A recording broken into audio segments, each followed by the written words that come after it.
handy up to this because I haven't now. My name is Jimmy Ryan. And on behalf of Clonmel Community Resource Centre, I'd like to formally welcome you all here this morning. It's great to have such an enthusiastic and insightful attendance here this morning.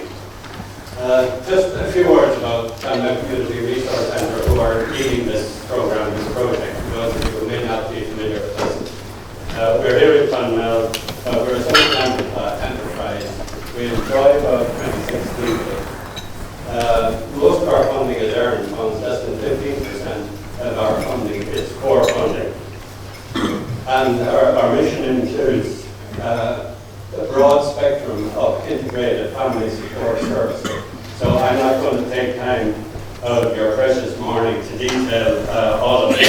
But I'd also like to acknowledge our partners in this. It's taken us almost, well, a bit over 2 years to get together the funding so that we could run this program free, that we could have as broad a demographic as possible, make it as inclusive as possible. And finally, we've managed to do it this year. And our partners include, and you've seen on the loop that we had, for those who were in earlier here, we've acknowledged them, Tipperary County Council, the rest, the Regional Economic Development Zones Programme, the DEO, the Local Enterprise Office, Southwick Development Company, and the Department of Social Protection. And of course, we are our funders ourselves for this. So, to the man of the moment, as we say, what can I say? This is really set up now. It is totally, yeah. Serious trouble after this. Dennis, has been very, very successful as a trainer, entrepreneur, built a training business, sold it on. And I suppose of late, one of his major projects has been the writing of the book, Work It Out, a whole new approach. And, building on that, Les has taken this program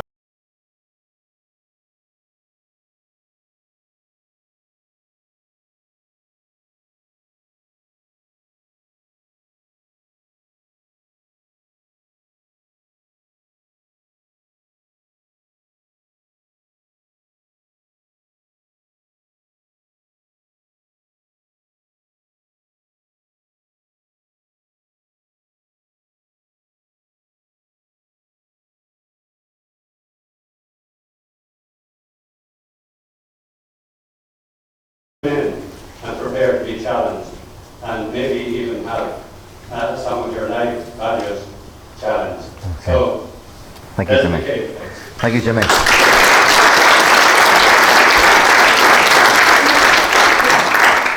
Thank you very much, everybody.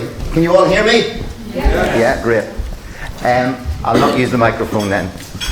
I want to pay a big tribute to this man, because without his help and support, literally over 2 years, this would not have happened. So it's literally all down to him and the work that he's done with CCRC. So a huge round of applause for Jimmy as well. Okay. Right, great, let's get started. Thanks for coming along. My name's Des McCabe. Just the other side of the border. The one that's outside the EU. That's it. So what I'm going to try and go through with you today, if I can, is a program called Work It Out, which is a completely new and different way to look at your career and your work. And it doesn't matter what your education is, it doesn't matter what your background is, it doesn't matter what your experience is, and it doesn't matter what your current situation is. This will work if you follow the key principles that we go through today. And those principles are very, very simple. Number one is just be determined to do something to make your life better. That's number one. And the second principle is help each other. And that's why you're in round tables today, to try and help and support each other. There are people here who are a little bit uneasy, a little bit frightened, going through tough times and all the rest. So just be gentle with each other today and try and help and support each other. Okay, so what I'm going to try and do today is show you how to find work. I'm going to show you how to earn money. I'm going to show you how to help each other and how to build your career in this way. That's a recent seminar that I did, or workshop like this one. That's in Middlesbrough Football Club. That one is up in Motherwell, where we have about 200 people in a hall. And I have no idea where that one is. But yeah, that was about 7 weeks ago here, and that was our first intake. And I'm delighted today that some of the people who were at that workshop came along and took part in the 6-week program that we have following this, which is one session per week. And some of them have kindly come along today to show what they've been doing over the last 6 weeks and to help you. So, Sasha, wave your hand. Sasha's here. We've got Niall. Niall's in the corner. Mary is there. Came out of her sick bed to be here. Louise, the book. John is there in the corner. And Ellen, I think, is here to support us as well. So, if you really want to find out what the program's about and how it works, have a chat with one of them. They'll give you the warts and all view. Okay, so catch them during the break, etc. They've also laid out some of the work that they've been doing over the last 6 weeks. So go along and see what they've done and what they've created.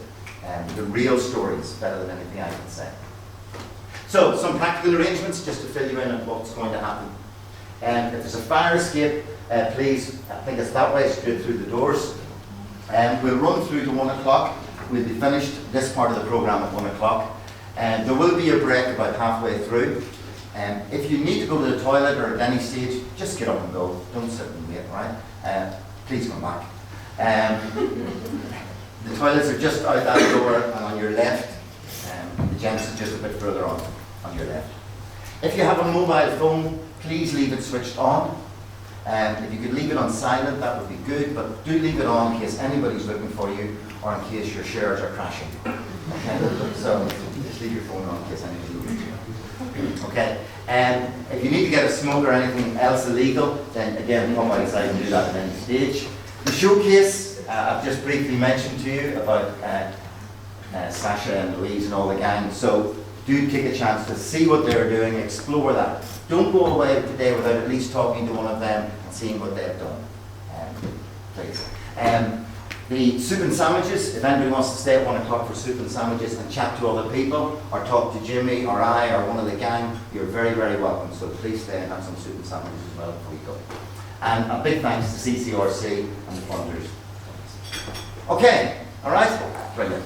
So, please enjoy the process today. It will be really relaxed. I'm pretty laid back in all of this, so it'll be a bit of interactive stuff. I hope you have a bit of fun. Please grab a cup of coffee. Don't worry, have a seat. Sorry. Try and meet some new people. See, I'll give you chances to meet new people, but if you see somebody, say hello to them, say why are you here, what are you trying to do. So take that upon yourself to do that. Everybody's completely different, right? Everybody's got different needs, everybody's here for a different reason, so try not to judge anybody, just sort of say, well, what can I do to help, or what are you doing? So it's a step-by-step journey, and this is the first step. Okay, that's the boring bit done. Time for it. Right, so we need you to do introductions. So what I need you to do, please, is to go and sit beside somebody you've never met before. Go, look. They can be at the same table if you're running.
The first group weren't this trouble, I can tell you. Right. You've now got 1 minute to talk to the person beside you and get the answers to these 5 questions and write them down, please. After the minute's up, I will shout, change. Whether you're finished or not, you change, and the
Right, now the chance to finish this later on, so don't Right, the final part of this little exercise is, I want you to select one thing that the person beside you has told you.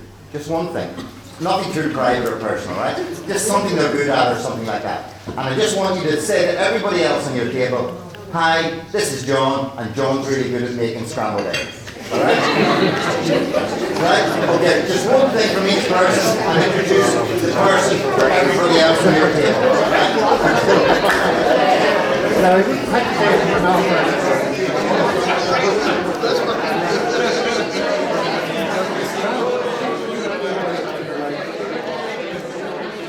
Does anybody know why we did that exercise? No. That's the best answer about it. Break the ice, yep, what else? Relax. Relax you, yep. It's an awful lot easier to introduce somebody else than it is yourself. That's a really good answer.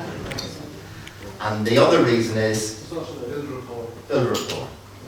And the big reason from my point of view is this is the new world of work. The new world of work is not sitting at home on your own, looking at a computer screen and getting downhearted and all the rest of it. The new world of work is where you come together, meet new people for the first time, share what you want to do, build on your strengths, and work with each other and help each other. And this is what this is all about. You are now doing it. This is the hardest bit, and you've just done it and completed it. And as soon as I do this exercise, it always works the same way. The noise level goes through the roof. I either need a Jimmy to shout or a bell to ring to get everybody back. I feel like a school teacher, no one's here. There's a school teacher. So that's what it's about. So just hold this, and this is what we're going to be exploring and doing throughout this morning. You'll have a chance to meet up with different people. You'll be able to sit wherever you want and talk to whoever you want as you go along. So just enjoy that and try and meet some more people.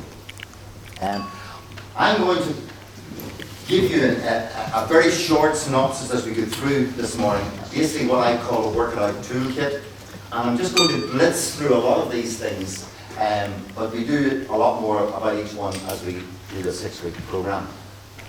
I'm going to ask you to think about what you really want to do. I'm going to try and explain what work it out is about, talk about work pieces, help you with CVs, because I know some of you want help. Talk to you about ebooks, whatever the hell they are. I'll talk to you about how to build a website, show you how to do that today, how to get on eBay. So many people on eBay here? Yeah, good. Talk a bit about voluntary work, a little bit about YouTube, and even talk about brand, passive income, where you do something once and it earns you money forever. That's what I like to do. Collaboration and teamwork, which is what we're doing now. We'll talk a little bit about Facebook and LinkedIn. I don't know anything about these, but there's people over there who do. Business cards, and we'll finish off with a little bit about attitudes and behaviours and all of that sort of stuff. So, as Jimmy said, sort of sit back and enjoy the quiet bits of this. I'm going to start, if I may, with just a little story. And it's a true story about a young lady called Mary. And I was travelling down from Newry to Dublin for a silly meeting about 5 years ago. And I got on a train late at night, and it was November, it was raining, all of that sort of stuff. And I got on, I was just about to open my laptop and pretend to do something useful. And I looked across, and there was a young lady called Mary sitting there, I didn't know her name at the time, crying. And I just said, "Are you okay?" And she said, "No, I'm not okay. I've had the worst day of my life. I failed my driving test. I've got 2 rejections for interviews. I'm back home living with my parents. I've got a £15,000 sterling student loan. And I'm going for an interview in Dublin tomorrow that I have no chance of getting." I said, "Right." I said, "Well, what would you like to do in terms of the future?" And she said, "Well, I just want to get a marketing job. I did marketing at Queen's, and I just want to get any marketing job I can, just to get started." And I looked at her, it was about 4 or 5 years ago, as I said, and I looked at her and said, "Mary, there are no marketing jobs. So tell me what it is you want to do in the future without the word job in it." And she looked at me properly for the very first time, and she said, "I'd love to open a clothes shop for older women." I said, "Right." And I'm not very good on clothes shops for older women. But so I said to her, "So what would you need to do to make that happen?" And she said, "Well, I probably need to think about the styles. I probably need to think about whether I had accessories like shoes and handbags. I probably need to think about whether it was a physical shop or an online shop, etc., etc." I said, "Okay." And her business brain was starting to click in. And I said, "Could you be doing any of that now, right now?" She said, "Yeah." I said, "Well, what could you be doing right now?" She said, "Well, I could be online with Google, checking out, what suppliers are. I could be looking at Amazon or eBay to see about vintage styles and accessories and that.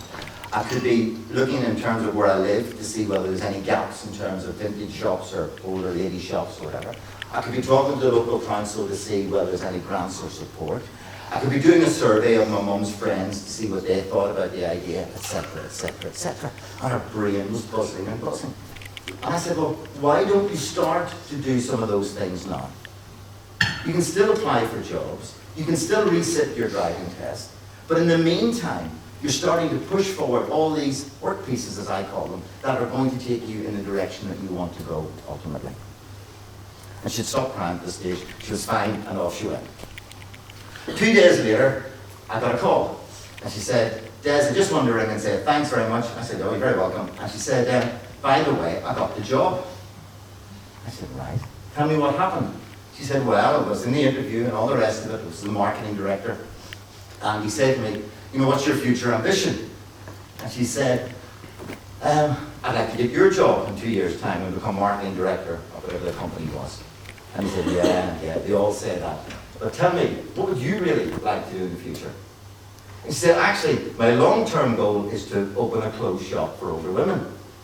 And what I'm doing at the moment is I'm checking out on Google to see what suppliers are available. I'm looking at prices on Amazon and eBay. I'm doing a survey of my mum's friends to see what they think. I'm talking to the local council about funding. I'm doing a survey of shops locally to see what they offer, etc., etc." And what does that tell the employer? She's proactive, she's driven, she's a go-getter, she's got skills, she knows what she's trying to do. All the skills that employers are looking for. Initiative, drive, communication, focus. And often parents particularly will send me their students or whatever it happens to be and they say, "Go along and talk to Des, he knows all about this work stuff." And I'll sit and I'll say to them, "What are you doing at the moment?" And they say, "I'm applying for jobs." And I say, "Great." And I'll say, "What else are you doing?" And I'll say, "Well, I'm sending out CVs." I said, "Yeah, but what else?" And they have nothing to say. Right? So it's really important that you start this whole process, not chasing jobs, but thinking about what you really want to do. So I'm not going to ask you all now, because most people aren't able to answer when you ask them initially. But 2 or 3 weeks down the line, you will have an answer to this question, if you haven't got it now. So, what would you really like to do? You know, we've all got so many years left. We've all only here once, I think.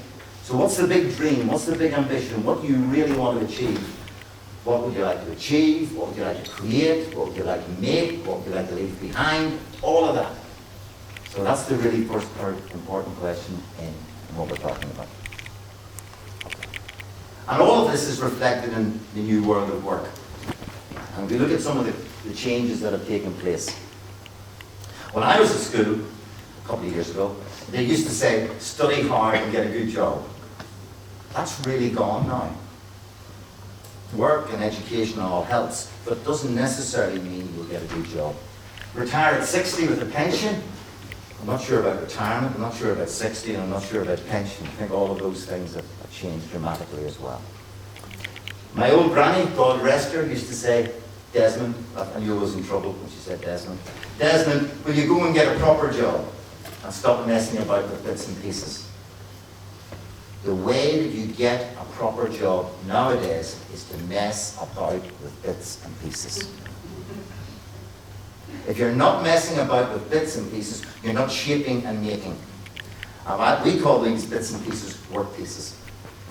So the old world of work, where you send out CVs, you sat on your own, it was all based around Clonmel, your confidence went down the chute, 9 to 5, all of that is totally gone. So get out of that mindset if any of that is relevant to you. The new world of work is where you do lots of pieces, it's where you get connected with other people, like this, it's where you can be global.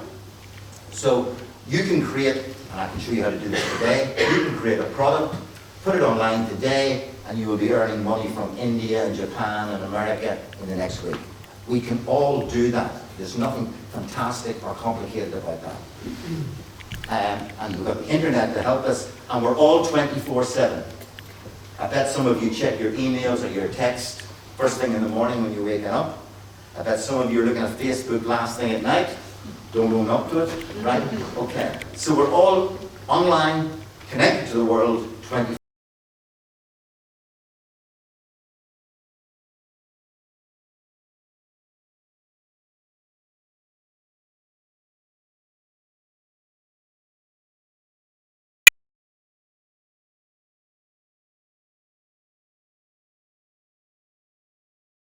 We all do. We do freelancing, we sell online, relationship work pieces, we write things, we make things, we have holiday work pieces, charity work pieces, part-time work pieces, hobby work pieces, family work pieces. We've got creative work pieces, spiritual work pieces, caring work pieces, temporary job work pieces, personal development work pieces, community work pieces, professional association work pieces, health and well-being work pieces, like some of the group over there, seasonal work pieces, and studying work pieces.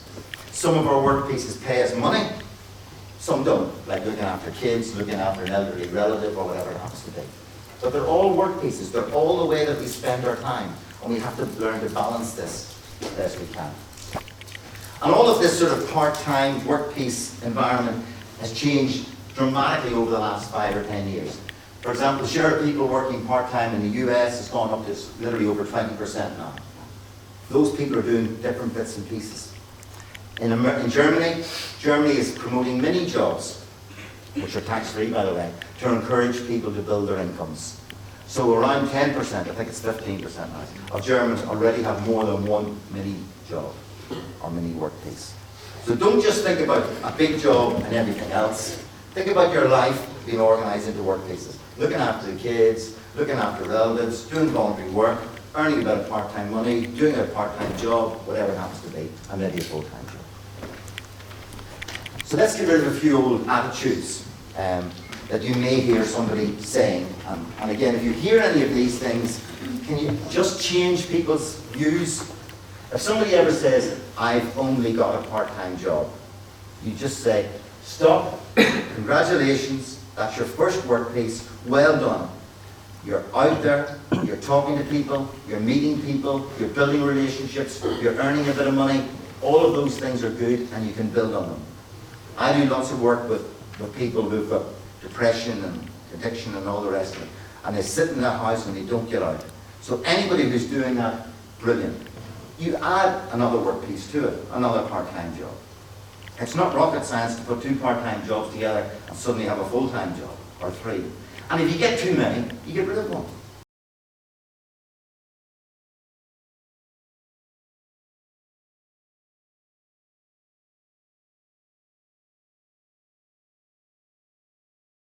I'm just working in the pub. You know, don't be I'm just. Again, don't apologise. You've got a work piece that pays. It's getting you out there. You can build on this and give it your very, very best. So if you hear somebody saying, I've only, say, don't say that. Well done, you're building something. And don't be unjust. And often I would say to some people who are struggling, just go for the jobs that are easier to get, which are part-time. You can change it later. You're not committing for life anytime you do any of these things now. Okay. So, let's talk a little bit about how we create work pieces. Anybody remember pick and mix? Oh dear. I was hoping somebody would say no. Right, pick and mix is basically jelly beans and hundreds and thousands. What else was in there? Dolly mixtures and jelly. No, okay. So we are a pick and mix. So as we go through life, what happens is we build experience and skills, and that's our pick and mix. Skills, experience, knowledge, etc. What we're good at. I'll just do this little diagram if I may. Hope everybody can see this. So there's our age and there's time. So as we go through life, we get to here now. So we grow up, we go to school, we leave school, go to college or whatever, get our first job, get sacked, get married, get divorced, get our second job, get redundant, get laid off, go bankrupt, get the next job, etc. And we end up here, right, where you are today. And most people think, what do I do next? Yeah, they get to here and think, should I do this, or should I do this, or should I do this? Yeah? And that's called cumulative thinking. In other words, we've always done it. We go on to the next thing, we go on to the next thing. And what I really want you to do, just to have a think about today, is that as you've got to this stage, you've built up your pick and mix. All the holidays you've been on, raising the kids, getting your first job, going to college, building your skills, etc. So when you're thinking about work pieces or what you might do next, don't just start from here. Go back. I'm doing job search training, if you want to call this job search training. I did this 25 years ago. I'm now doing it. It's a bit different, I've updated it, etc., etc. Yeah? But what were you doing last year? Did you do anything with that? What were you doing 5 years ago? Did you do anything with that? What really gave you a buzz? Did you do anything with that? What excites you? Did you do anything with that? What did you learn? What was the biggest learning experience that you had? Did you do anything with that? And this is where our work pieces come from. So it's not just about saying, here I am now, gosh, what will I do next? It's about saying, what do I really want to do? And then thinking, how can I pull together some work pieces out of this to start that process? So let me give you a lovely, lovely example. I was doing one of these programs a while back with a lovely group in Dundalk, and we did this session, and then 15 people came on the 6-week thing that we follow up with. And I was going asking people, you know, what you really want to do. And there was this lady just sitting here, Henry, just sitting where Henry's sitting. And her name was Fiona, and I said, Fiona, what would you like to do? And she said, I don't know. I said, right, well, you know, what have you done in the past? She said, well, I've done nothing. I said, what do you mean you've done nothing? Well, I got married at 16, left school, had one son, and he's going off to, he's now 16 and he's going off to college or whatever else. And Fiona was literally grieving. That's why she was on the program. She said, what am I going to do with my life now? The son's gone and all that. And I said, well, she said, I have no qualifications. I've never worked anywhere in my life. I said, right, okay, well, you must do something. She thought for ages and ages. She said, well, I do a bit of knitting. I said, right, well, bring us in something you've knitted. So she brought in Birdie Bloomer. Right? And we put Birdie Bloomer on a chair like this at the front of the room. And I just said to everybody else in the room, okay, how can Fiona make some money out of Birdie Bloomer? Sorry? put them on the internet and sell them. Yeah, stick them on eBay. She doesn't really want to do that though. Why? Sorry? Doesn't know how. But also, it took her 3 months to knit them.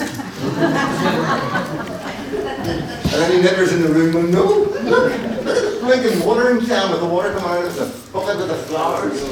Yeah. So what else can she do to make money if she doesn't want to do that? She could teach people how. Sorry? She could sell the knitting pattern. Brilliant. Right.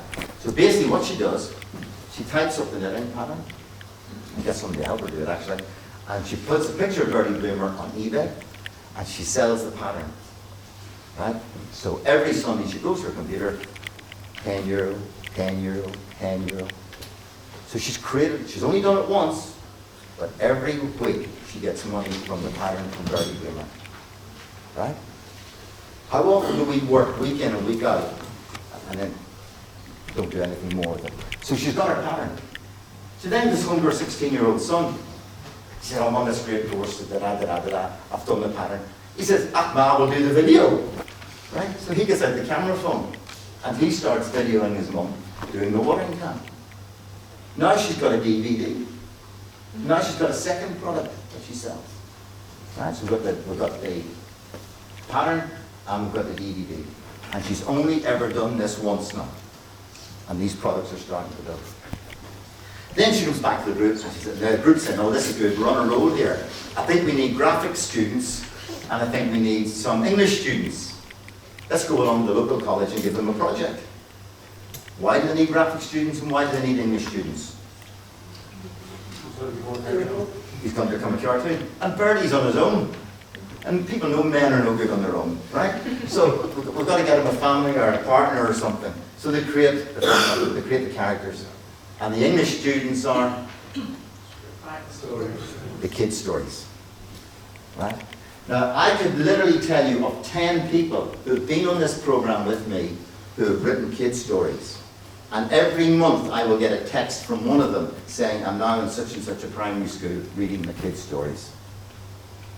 Yeah? So, suddenly, this lady, no skills, no experience, never worked, is running a global business.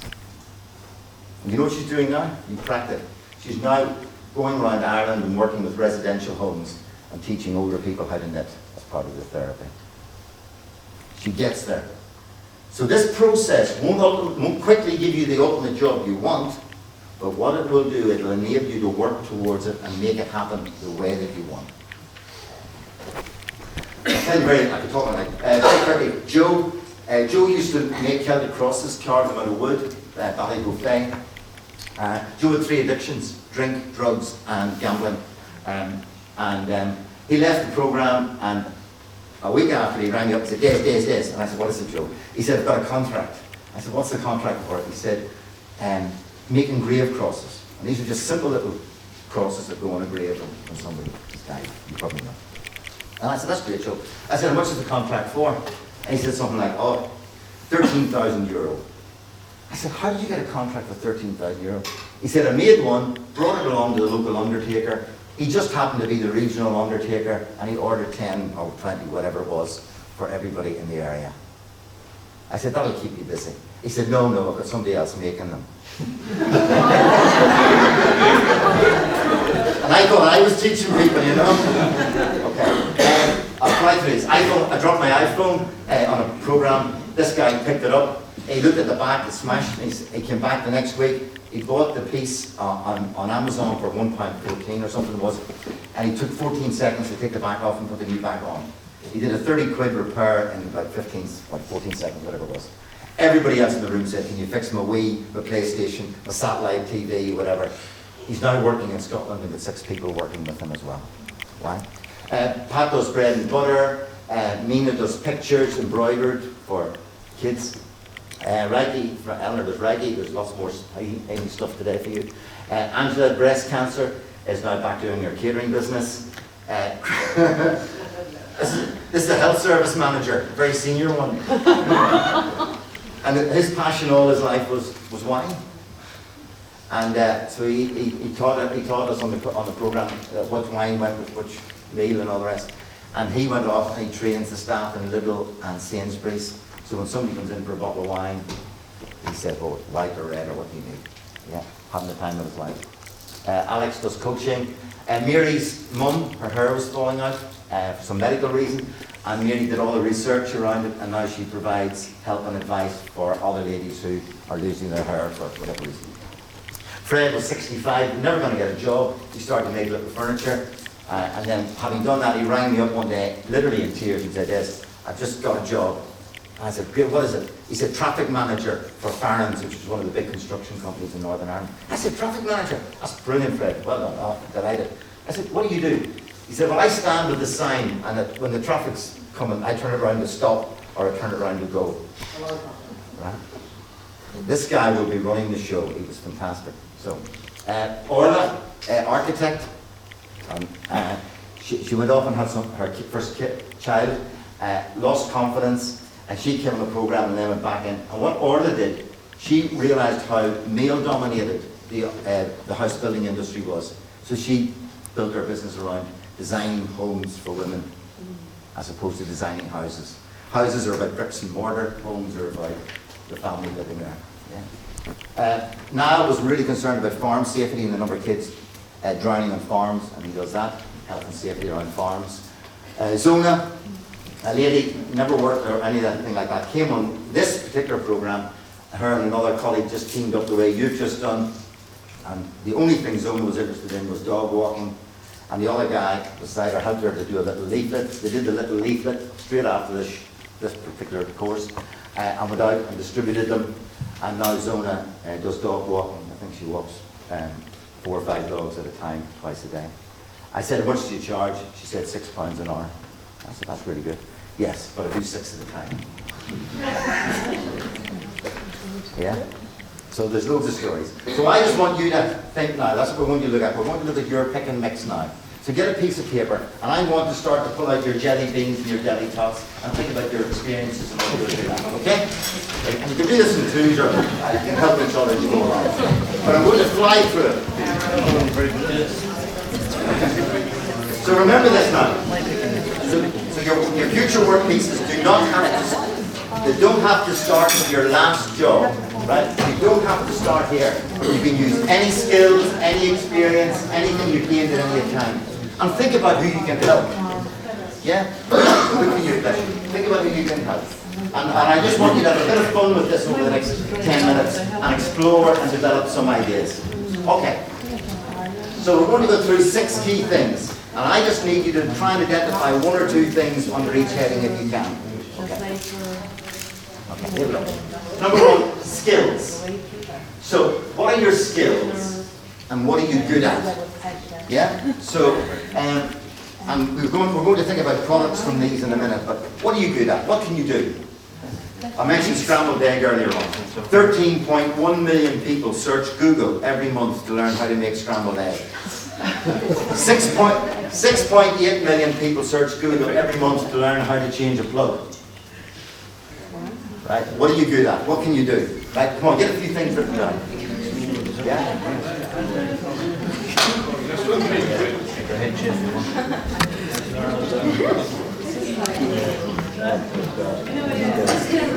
Can you set up a Facebook page? Can you change a tire? Can you do a presentation? Yeah? What can you do?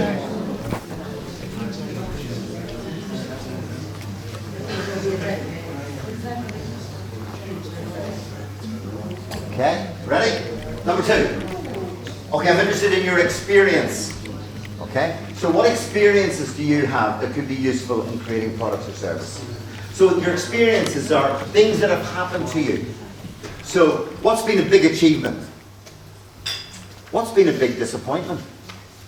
Because people have disappointments and need to learn from it. And if you've had a big disappointment and dealt with it, that's learning. If you've had an illness and coped with it, that's learning. So what are your experiences? Have you raised kids, looked after elderly relatives, started a business, learned how to ride a horse or a bike, whatever?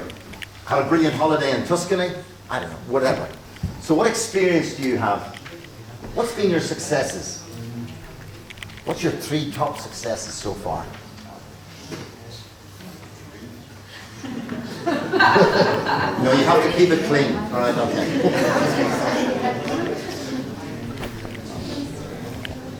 Think about 10 years ago. Think about 2 years ago. Okay, number 3. What qualifications do you have? Now, I'm not interested in paper qualifications. I'm really interested in, well, I am, but I'm not today. I'm interested in what you could teach somebody. What could you show somebody how to learn? Yeah?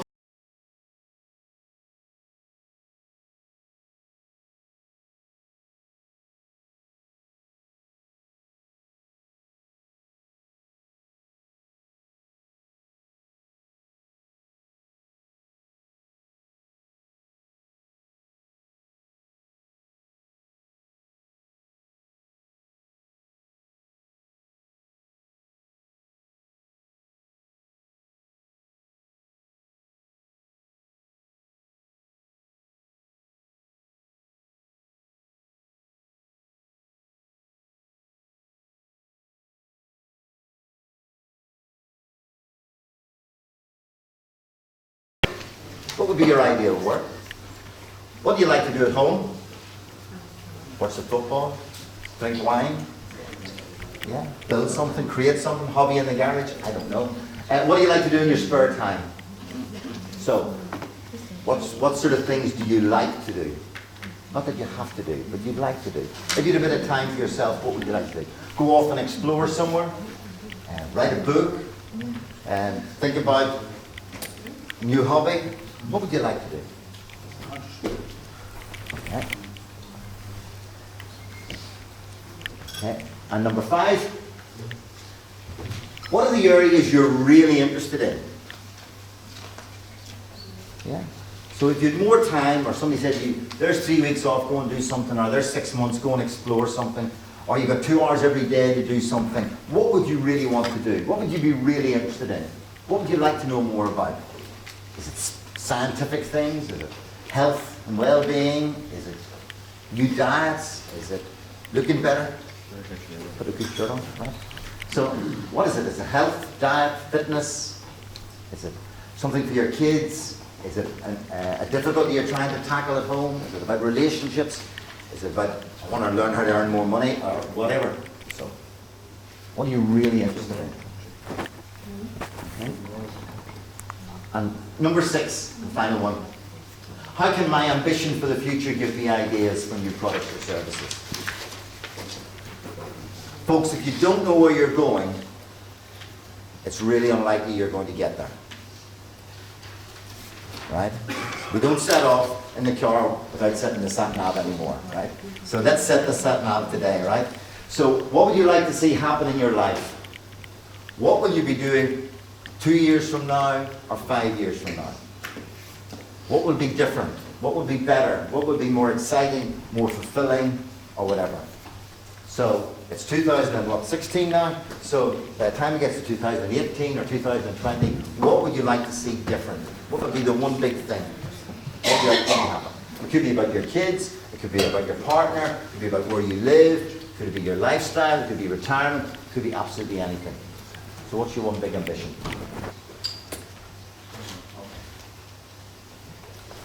Okay, all okay? All got something on the paper?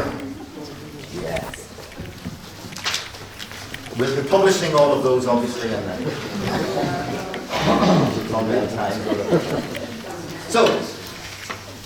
So here's a few more things that you might just want to add to the list. Okay, what can you grow? What can you make or sell? Are there any cottage industry items you're good at?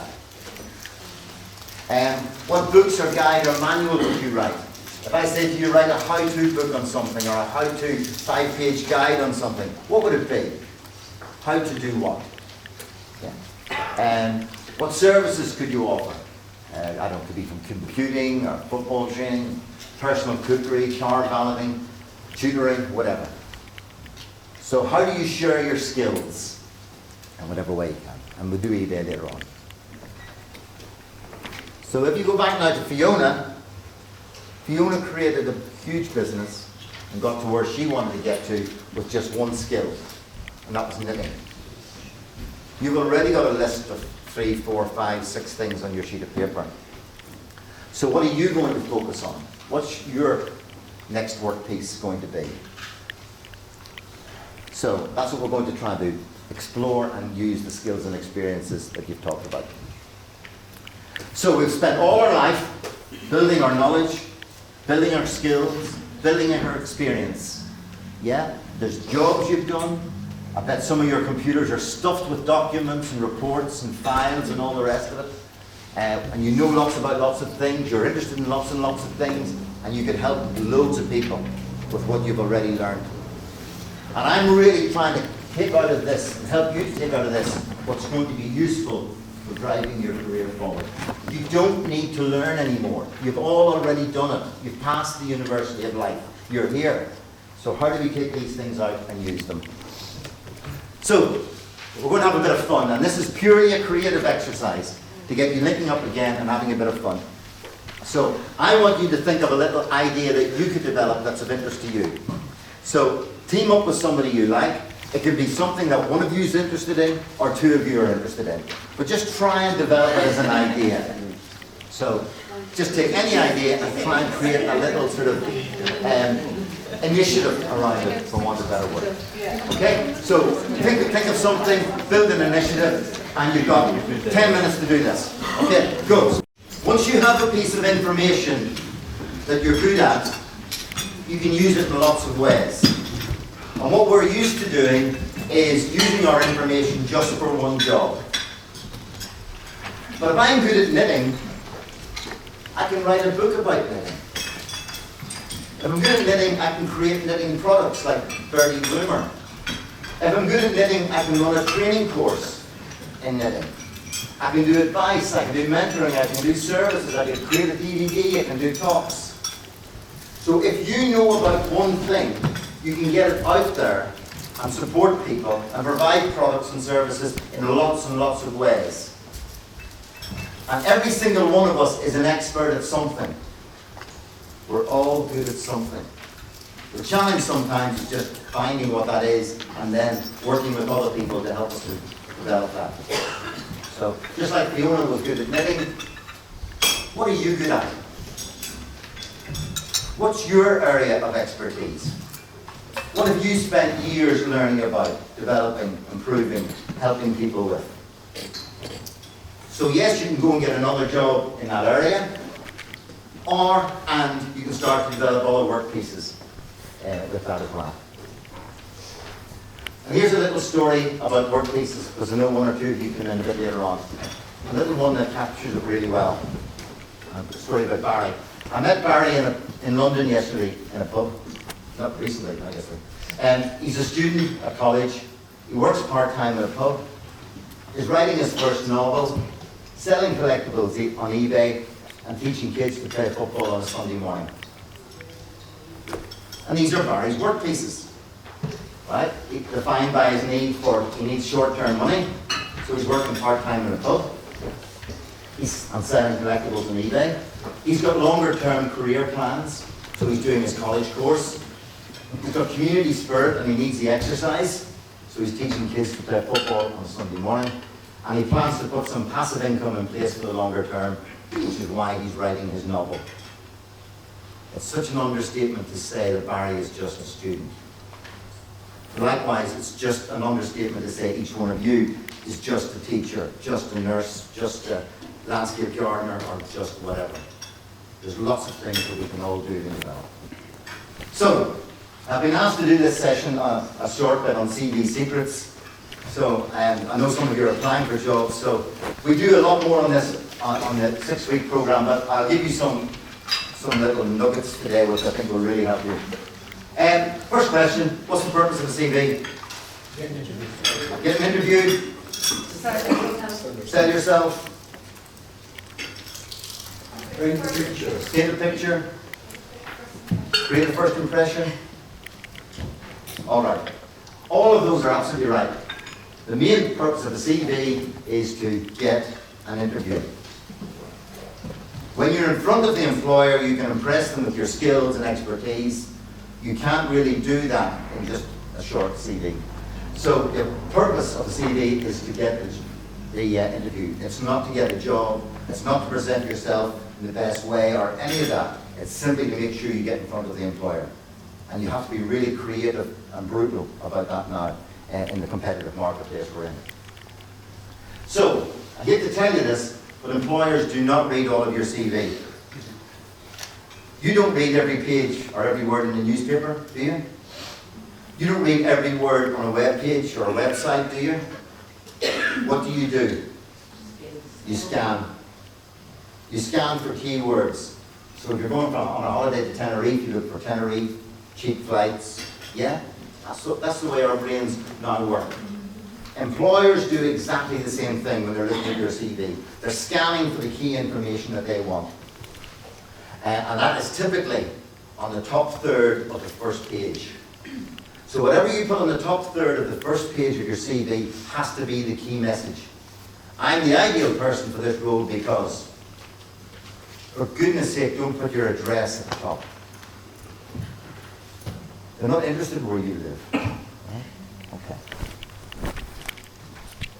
So, is your CV 20 years out of date? If you're still using black ink on 2 sides of A4, the answer, I'm afraid, is yes. A modern CV is more like a brochure that reflects the best of you. So in reality, it's your marketing document. So effective CVs are colour brochures produced online. They have sections with articles about your achievements. They have photos showing you at award ceremonies or working with the community or the latest invention or whatever. They have features on your achievements and the impact you've made, the results you've delivered, sales graphs, whatever it happens to be. They're a marketing document to show that you're the exact best person for this job. It is not, please, it is not 2 pages of your life history, where you went to school, how many exams you got, all of that, right? And don't tell them you played golf unless it's a golf academy you're applying for, right? So think of your CV as a marketing brochure. I'll put this first point on because it's really important. A delegate on a course recently sent out 40 CVs, didn't get 1 reply. You won't. If you send the same CV to every job, you won't get a reply. Because you're basically telling the employer, I don't care enough about you to tell you why I'm good enough for this job. I'm just giving you a CV, hoping that you're going to read through it and find out that I've got the skills you need. Yeah? So, the priority for the employer at the sifting stage is to get an interview list. You have to make sure you're on that interview list. That's all you're trying to do. Yeah, and we'll talk about some of the things that can help us to do that. So there you go. It's Monday morning. You're the HR manager. You walked in. It's got a bit of a hangover. And you've got 300 CVs that look like that. Yeah? Depressing, isn't it? How does a newspaper grab our attention? Right, in pairs, come up with 6 ways in which that newspaper grabs your attention. Go. Quick, for 2 minutes. Just in pairs. Different type.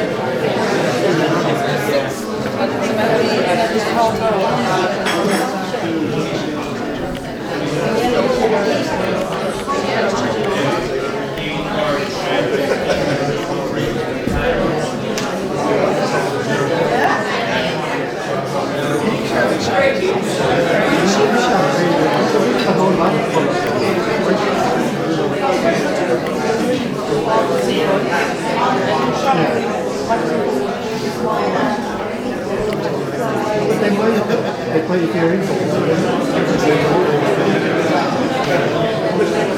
Big one.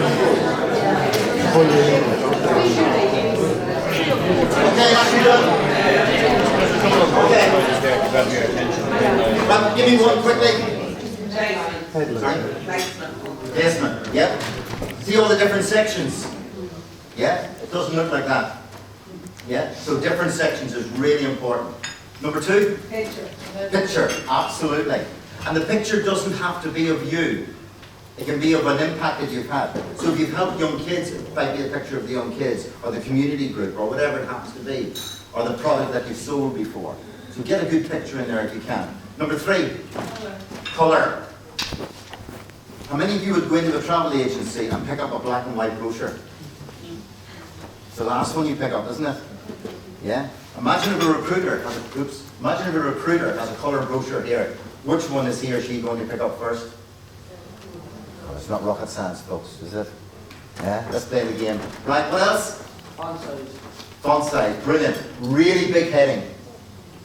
So what's your big heading? What's it going to be, yeah? Best salesperson in microelectronics, yeah? #1 customer care attendant of the year, whatever it happens to be. This has to be about how you're going to help their business or that organization to be successful. So when you read the application or the criteria for the job, you have to say, what's the one key thing they're looking for? Distill it all out and say, what's the one key thing? And then this has to say, you deliver that. Got me? Yeah. Next. Any more? Impact words. Word? Sorry. Yeah, secret is a big impact word. Secret. Yeah, the language is fabulous, isn't it? This doesn't say tax rise coming, does it? It says secret tax bombshell. Yeah, now you can be as dramatic about this as you want. The language is really, really important. Somebody else here mentioned the word? The word free. Well, we all love free, don't we? Okay. Okay. So, but you will be able to give away free things with your CV or your CV, which I'll talk about in a minute. Anything else? Variety. Variety, yeah. Look at the colour, the use of colour as well. Money mail, blue, money, very serious, corporate. Yeah, free, World War, all that in colour, and the picture. But again, it's all set out. And what happens is your eyes scan, don't they? Yeah. And you know why this is why newspapers do this? Who knows? You keep your interest. Because if you ever see them all lined up outside the garage, they're all competing for you. Yeah, are you going to pick up your normal one, or are you going to pick something different? And that's what they're trying to do. They're the skilled masters at it. Yeah? So next time you pick up your newspaper, just look at all the headings, all the headlines. Look at the way they've used the pictures and the colour. Yeah? And you can do this with your CV. It's not complicated. There's loads of graphics people around who can help you to do this and make it work. So it takes longer now to do a CV, but you get more interviews. Right? Okay. 3 things you must not do, please. Don't send the same CV to every job. You're wasting time, money, and paper. Okay. Number 2, don't put your application in a plain envelope. If you're applying for EasyJet, what colour is your envelope? Orange. Orange. Who said blue? Yeah, orange. Right. So think about the corporate colours or the links to that organisation. Yeah. And number 3, don't put your address at the top of page 1. Yeah. Think of your page 1 like that. Okay. I'll go through this really quickly. You don't need to be chronological. You don't have to fill in all the gaps. What you did for 3 weeks and explain all of that. All of that's gone. The employer is just interested in your skills and how you're going to help their organisation. So get it down in real terms of where you can make a difference. We'll talk about some CV formats. Oh, you'll love this, right? Imagine this is my CV. Why not? Why can't I have a tube, inverted commas, and roll this up and it arrives as a tube? Which one are they going to open first? The tube, aren't they? They're going to roll it out on the desk and say, look what Harry sent in. Yeah? And if it's good enough, you'll get the interview. If they're looking for creativity or whatever it happens to be. An A2 page, that's half that. An A5 booklet, yeah? A little trifold like is sitting on your table from Sasha. Why not have your CV in that format? Because you're trying to grab their attention. Scrapbook CV, website CV, Facebook CV, yeah? LinkedIn CV, a YouTube CV, a PowerPoint CV. Yeah, so don't just think old-fashioned 2 pages. Let me show you some real ones. This is this person's CV, Ongzi Ru. And Ongzi has used little icons. Yeah? Technical skills, education, etc. This is a graphic designer who set out the CV like a newspaper. I'm not saying you do these, but I'm just trying to get your brain working, okay? Again, a graphic CV, Francis, talking about all his different skills. A cartoon one, A young lady looking for more trendy stuff.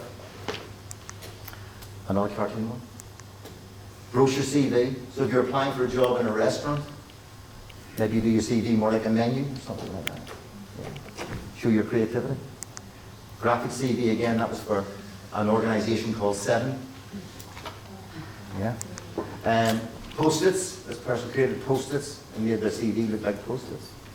Again, you immediately see where your eyes go on all of these. Feedback rating. This person rated their skills just like TripAdvisor or whatever else. Yeah. All you're trying to do is get the interview. Yeah. Fabric. This lady applied for a job in a fabric shop and she put her CV on fabric. The back of that CV is actually blue like that check pattern at the back. Wanted poster. Okay. This is for promotions. The promotions company looking for young people to promote their products. So, there you go. This was for a kid's comic. So the person put their CV into a comic format. This was for a board game manufacturer. So they put their CV on a board game. So your CV has to be related to who you're applying to and what for. This was for a magazine. So that's their CV. So it's like the front of a magazine. So just remember this one as well. The first thing that employers do when they get your CV is to look at your Facebook page if you have one. Please make sure it's okay. So if there's any mention of drink or anything else like that, or terrible pictures with you on holiday, please take them off. Yeah, that's how you're going to be promoted around the world. So make sure your Facebook is exactly how you want people to see you. Please. That's going to be the one thing that will trip so many young people up, because they all think it's good fun and all the rest. It's gone beyond that. That was 5 years ago. Facebook now is your window to the world and how people perceive you. So tidy up your Facebook and don't put anything on there that's isn't in line with what you want other people to know about you. Okay. This person actually did their CV as a Facebook page. That's not a Facebook page, that's their CV. Just put it in there. Don't forget LinkedIn. If any of you are on LinkedIn, which is much more sort of business type network, again, same information on your LinkedIn page. Make sure it's good and up to date, etc. We do all of this on the 6-week program, so don't worry. This is a brilliant little trick. I'll just mention this one. If you put your CV into an envelope, always attach, not always, but attach a little card to it with a paper clip. Because what will happen is the recruiter will open your CV, open your envelope, pull out the CV. The first thing they'll do is pull off the little card and read it. So what do you want to say? Yeah? What's the one thing you want to say to them? Yeah? So, little card, brilliant little trick. The bigger card, if you want to do something like a card about that size, like a little index card, again, you can attach that to the top of your CV, and that might just be my 5 key achievements in customer care, or how I build sales, or how I support elderly people, or whatever it happens to be. But something that's of interest to them, that shows you're knowledgeable in that particular area. Attach a photo, we've talked about that. Send an ebook. I'm going to do ebooks with you in a moment. But an ebook is another way of showing your expertise in a particular topic or a subject. Like the 10 principles of customer care for admin staff or whatever. Post-it. Don't be afraid of putting a post-it actually on your CV. It'll draw their attention to that particular part of the CV. Say, look at this, or whatever it happens to be. Don't be afraid of highlighting keywords. So save them the trouble of having to scan, and you actually highlight the words they're looking for. Really effective in whatever way you want to. Yeah. So use colour and attract attention that way. And we do all the CV stuff on the programme. Is that okay? Yeah? Yeah? Right, so what I'm trying to encourage you to do today is to think differently about how you use your skills and experience.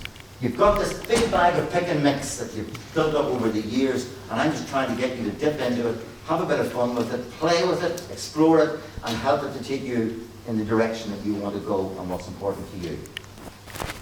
I'm trying to get you to think differently about business. Business and earning money is something we all have to do now, unless we're millionaires or whatever it happens to be. So how do we generate funds, and how do we help our kids to learn how to generate money as well? So all of these skills are really important. And think differently about work. We're all in work now, using our workpieces. Okay. Back in the 1960s, Board Banya, the Irish Dairy Board, had a huge problem that an excess of milk. So they brought a group of experts like you in a room and said, what are we going to do with all this extra milk that we've got? We're looking for ideas. What will you do? Send to schools, good one. Cheese, yogurts. Cheese, turn into cheese, yogurts. Sorry? Go on, go for it. Face cream. Face cream, good one. Dry for export. Give it to third world countries. Yeah. They all said that, but of course the big answer was somebody at the front said, sure, put some whiskey into it and we'll be well away. And everybody laughed. And this lady scientist at the back said, that'll work okay. That'll stop the cream from going off. And out of that, one of the biggest Irish export industries of all time was created.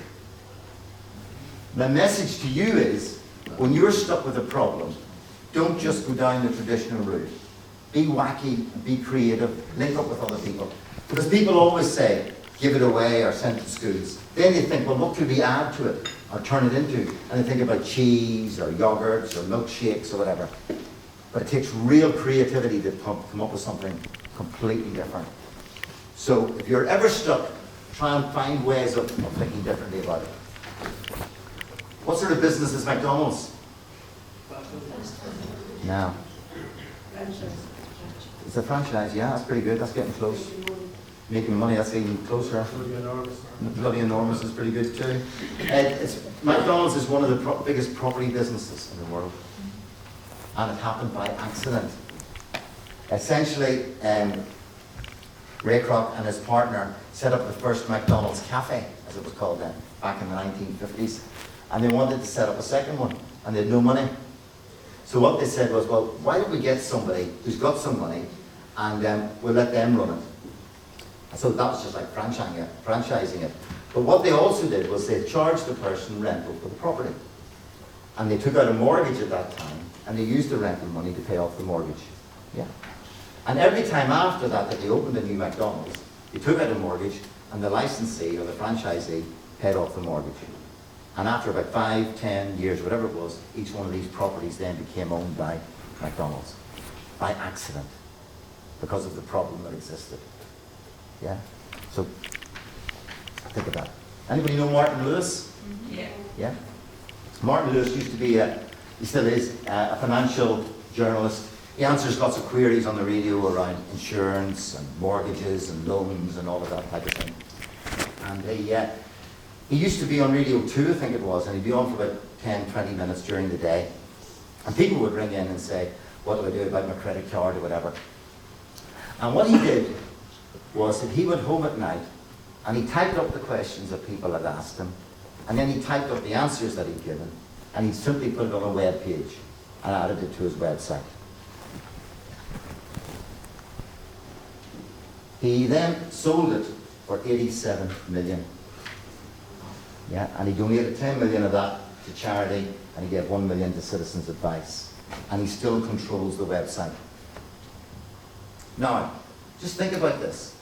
How many of us go to work, do our job, come home, and have a glass of wine, look after the kids, do the meals, get ready for the next day, and all the information and all the learning that we've gathered throughout that day, we don't do anything with.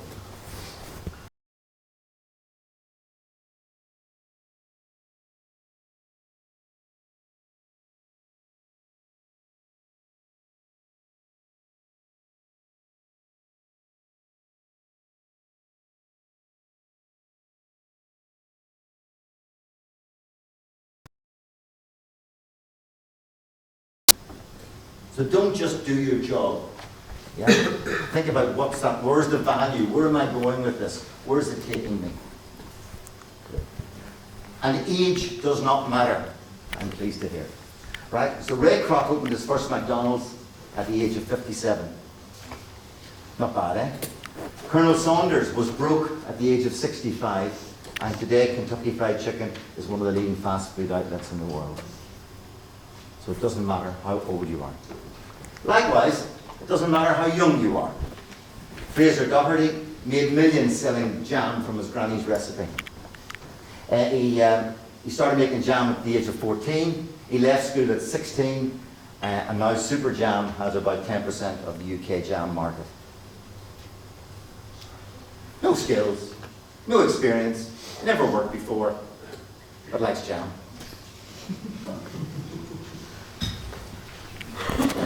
Stop collecting. Stop collecting more skills and more experience and start focusing on what you enjoy. Chocolate, Lewis Barnett. He started his chocolate business at the age of 12, and it's now in so many countries and all the rest. He had dyslexia and dyspraxia, which is why chocolate is spelled in that way. Yeah, lovely story as well. So young people doing the things that they like and having a bit of fun. All this job and career stuff gets too serious at times. So that's why I'm trying to encourage you to lighten up, chat up with people. You know, if you get a chance to come on the workshops over the next 6 weeks, then come along and explore some things for yourselves. Okay, ebooks. Let's show you how to do ebooks. Anybody know what an ebook is? Yes, somebody tell me, please. So typically an ebook is just like a brochure. So like we talked about CVs, an ebook is simply an online brochure. So you can read it on your Kindle, or you can read it on your laptop. And sometimes, anybody ever heard of PDF? A public or portable document? We'll do that in a minute. But that's what an ebook looks like. So when I was 16, I was very lucky. I read a book called The Lazy Man's Way to Riches. I said, this is for me. And Joe Cardo said a wonderful thing. He said, you know more about something than half the people in the world. Now think about that just for a second. You know more about something than half the people in the world. Because once you realize that you do know something, then you've immediately got half the world as your audience that you can share with. And back in those days, we had something called mail order, which meant you put an advert, don't be smiling, you put an advert in the paper, and that's how you responded. Nowadays, we put it on a website and people respond instantly. So if you put an ebook on your website now, you can have people clicking the PayPal button and buying it straight away. And the other thing Joe said was that you need a great title. Yeah. Just like the newspapers, just like your CV needs a good title.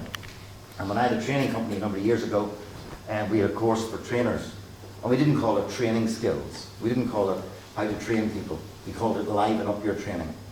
And it became our biggest course simply because of that emotion. So I'm going to get you now to look at ebooks. And there's two ways you can publish an ebook for free. Okay.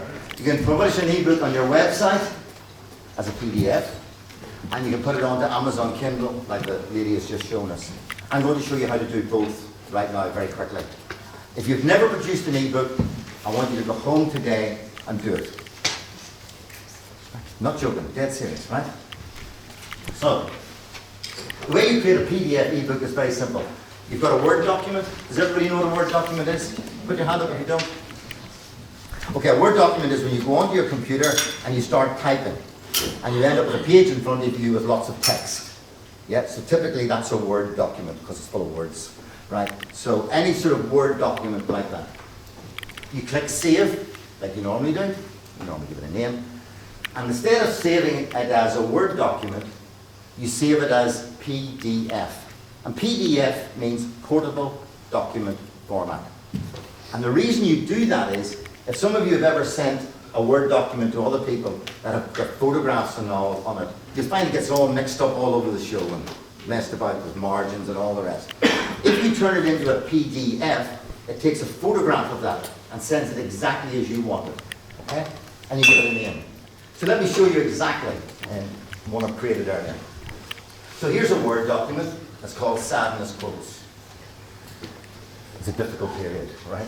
So here's Sanders books, right? So normal Word document with all the text. And then I put in a picture. Makes it look a bit better, doesn't it? And then you say, let's turn this into an ebook. So you simply go, File, Save As, and instead of saving it as a Word document or any of those, you go down until you find the letters PDF. And you click on PDF, and suddenly it becomes an ebook. Okay? If you don't like it, bin it. And start again. It doesn't cost anything to create them. All of you are sitting with reports you've written, etc., etc. Start turning them into books or manuals and start using them. Start getting your expertise out there. Okay? File, Save As, PDF, done. Okay? Will you play with that for me? Yeah? Good.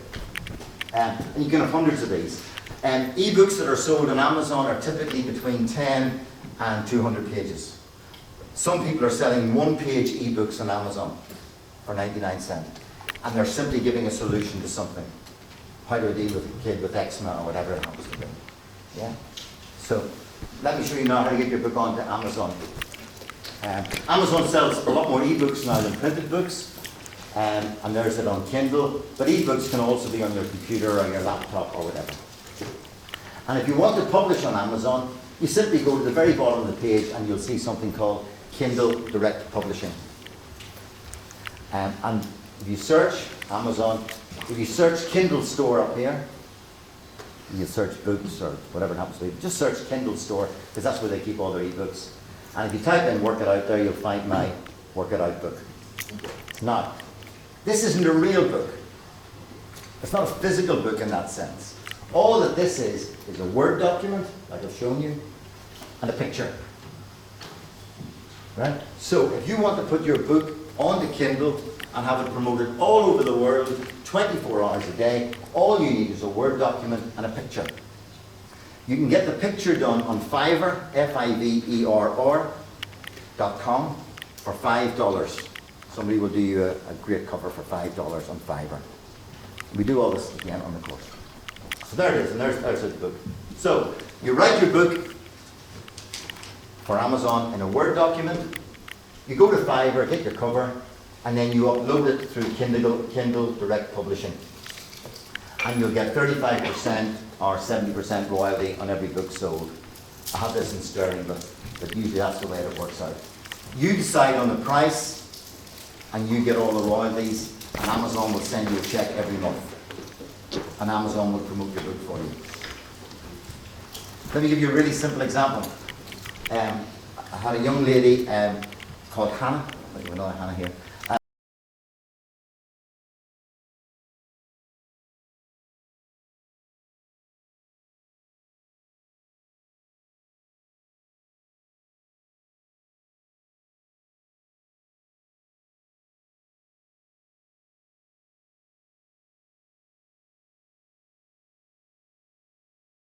So Hannah knew that if she wrote a book called Wedding Makeup and put it onto Kindle, it would be on the first page. Likewise, I had a guy from Scotland who was a lifeguard. I said, lifeguard training. We looked up lifeguard training. There was 2 books on lifeguard training. Or training for lifeguards, or training to be a lifeguard. I said, Dominic, if you do this, you're going to be on the first page. He didn't do it. But you can only help people so far and so much. So anyway, there you go. So have a look on Kindle, explore and see if your skills are there. Right. Sorry, where is the Kindle Direct Publishing? If you go into amazon.co.uk or amazon.com, go right down to the very bottom of the page and it'll say self-publish with us. Yeah? Okay. So, Will we be getting a copy of this? only if you come on the 6-week program. Is that good, Jimmy? Jimmy, was that good? I'll read this. Yeah. But you can ring me anytime and ask me anytime or send me a text if you need help. Right, where's it? And not after 7 o'clock on the Friday.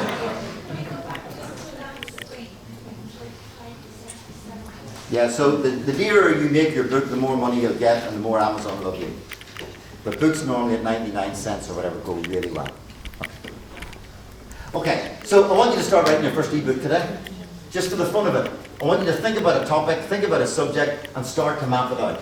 This is not like a normal book where you sit down and you do a chapter every week or whatever it happens to be. You just start with headings.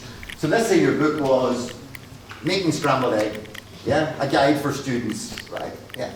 So you basically say what the book's about, 5 ways to make scrambled egg, or 5 things you need, a checklist of items, yeah, key do's and don'ts for making scrambled egg. Don't let it stick to that pan. Right, how to do such and such, frequently asked questions, reminders, key steps. So just pick your topic and start to fill in all the blanks, and you'll suddenly see the book starting to emerge. Okay? So you're going to have a go at this, right? Just for the next sort of 10 minutes, start to map out what your first book could look like. Do it in twos if you want, if if somebody can help you. If you do it in twos, you can start to ask each other questions. So I might want to do a little book on childcare, okay? So pick something narrow on childcare, one particular aspect of childcare. If it's something on landscape gardening, then pick something very specific on landscape gardening. Right? Just have a go at getting your expertise out there. Just 10 minutes.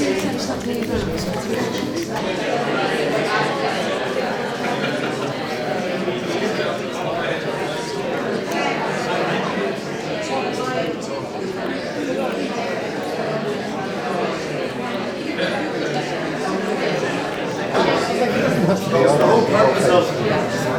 whole purpose of getting you to think about e-books, and e-books is only one example, is really about a practical way of getting you to go back into your pick and mix, your jelly beans, your jelly tots, your dolly mixtures, and pull out all the things that you've learned and package that in some way, in a different way. So it'll be the guide to doing something, or how to manage something, or how to create something, or how to make something. You'll be sharing your experience and your expertise. Now you can sell those e-books and they'll make you money, there's no problem about that. But what it does more than that, it positions you for people to find you and people to recognize your expertise. So imagine then you go for a job and you can say to the person that's interviewing you, I don't know, but have you seen my book on Amazon? It's a good line. Yeah? Or as I would say, have you seen my best-selling book on Amazon? Right? Okay. So that's what's important. And it's about us recognizing that we have all of these skills and expertise. So let's try and package it in different ways. And we can all do lots of things. You can be writing about holidays and doing something else. I had a senior manager from a health service recently, and he came up to me at the end of the program. He said, I'm going to go and write e-books about music. I want to publish my own music, etc., etc., etc., etc. And that's what he ended up doing. Okay, brilliant. The other key way of getting your information out there and promoting your expertise is through a website. And if you've got a particular product or service, or even expertise or knowledge or something you want to share, like Niall and his tourism or whatever it happens to be, then it's a great way of promoting that. And you can set up a website for free. Right? And if you haven't done an ebook, go home and do that this week. If you've never set up a website, go home and have a play about setting up a website. It's good fun. First of all, you do not need any technical skills whatsoever. If you can type or cut and paste, as we say, then you can simply create a website. So think about why you want to do it. Is it to promote a product? Is it to promote an event? Is it to generate money? Is it to find customers? Or whatever. So a one-page website is dead simple. It's just like an e-book. You put the content straight into it. Same thing again. And you offer a contact point and upload images. It's dead straightforward. If you want a free website, then go on to free website builders. Just go onto Google and type in free website builder. And you'll come up with loads of them. And what these organizations are doing is that they're giving you their technology for free so you can play with it. So let's say you go on to Vistaprint, somebody mentioned earlier. Let's say you take a Vistaprint website. Then the address of that will be vistaprint.co.uk / whatever name you give it. Mary's Scrambled Egg or whatever it happens to be, right? Once you've got it going and you're happy with it and you want to have your own name without the Vistaprint bit, then you can just get rid of that and it'll cost you about €6 a month. Right? So play around with it. You can have 2 or 3 or 4 websites. Yeah. And they can all be, they don't have to mention you. They don't, you know, they can all be another part of what you do. Yeah. So there's Wix. It's a nice, straightforward one to do.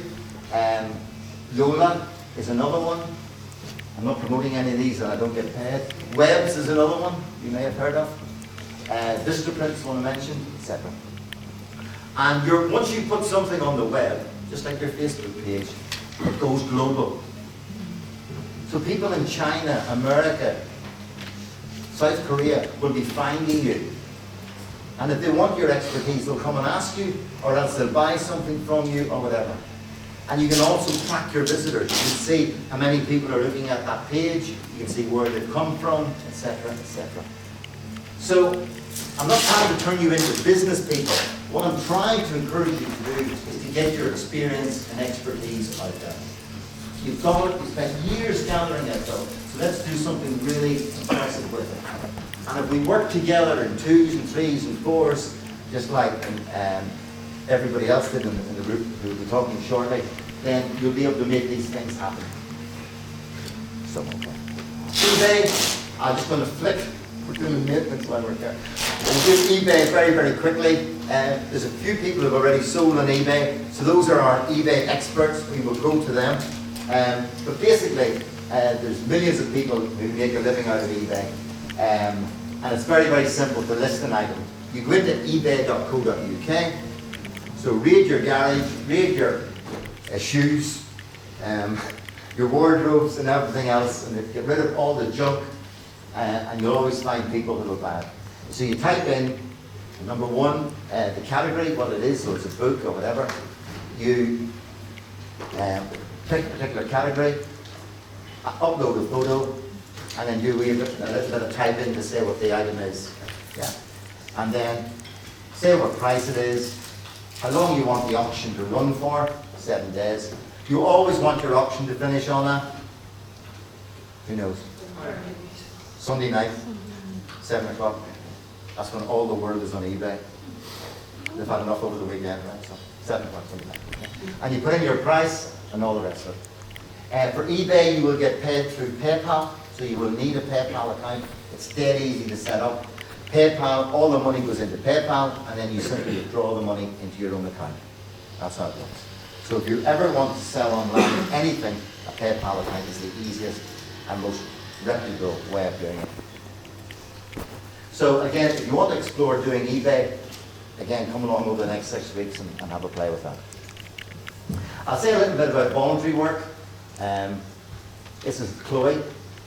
Chloe was a student with graphic experience, and she couldn't get a job, so she went and she identified that lots of the charity shops had really poor window displays.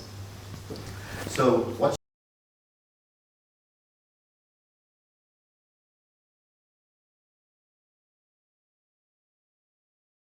for Easter, I think it was coming up. And they said, okay. She said, the only thing I'd like to do when I've done it is just put a little sign in the window saying, fabulous window displays by Chloe. They said, yeah, no problem. So she did that, and she ended up working with 3, 4, 5 of them, and then she started to get some commercial business from bakeries and Specsavers and all the rest of it. And she became a window display specialist. She does talks on window displays, she writes her ebook on window displays, etc., etc. So the key message there for voluntary work is don't go into a shop and say, do you need any volunteers? If it's a shop or whatever the organisation is. Go in and try and find out what help they need. So if you go in and the shoes are all over the place or the DVDs are lying in a heap, say, look, I can help you sort those. And that will give you valuable experience again. Gary was a guy in London who rang me. He wanted to work with a charity with disabilities, to help with kids with disabilities. I said, well, have you any experience of charity work? He said, no. Any experience of working with kids with disabilities? No.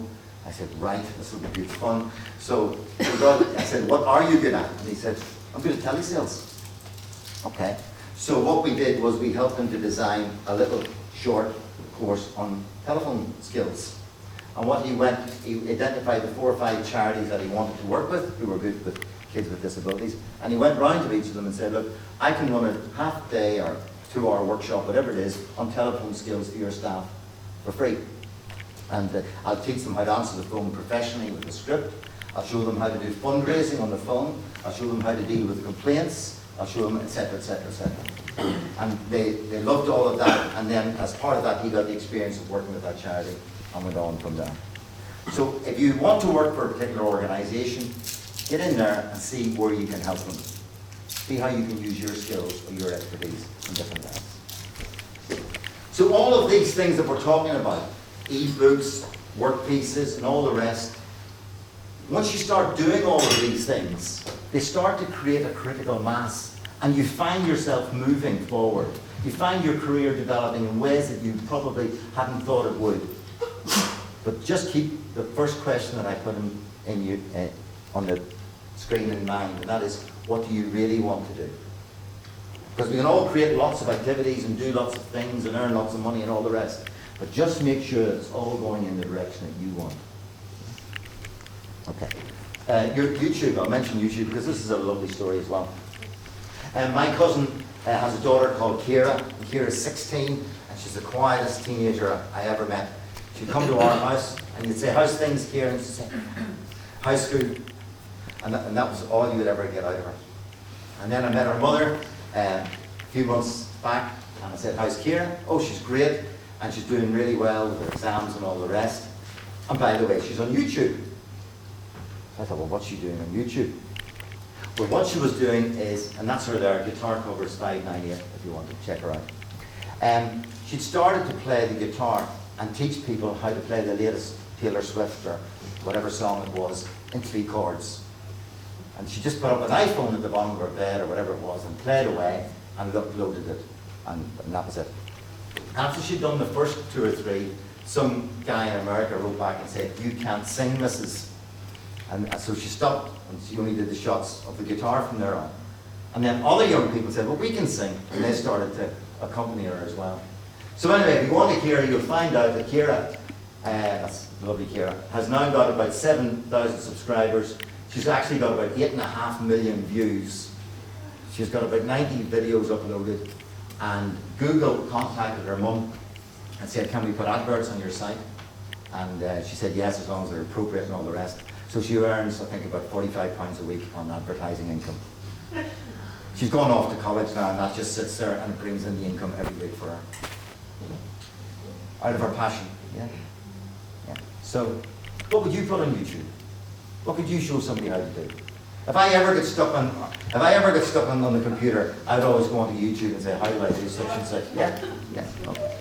Okay. Your brands, I'm just going to put this up as a thought for you. All the things that I'm talking about do not have to be in your name. So you can create a brand. In other words, another name. Like I've got Work It Out as a brand. Yeah? So you can have any brand you want. And most brands don't mean anything. They're just names. Amazon doesn't mean anything. Yeah?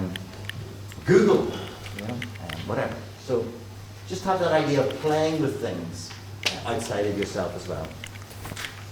So how do we manage all of this, and how does all of this come together? Well, there's 2 really simple ways to do this. If you remember Mary's clothes shop, yeah, you say, what do you really want to do? I want to open a clothes shop for older women.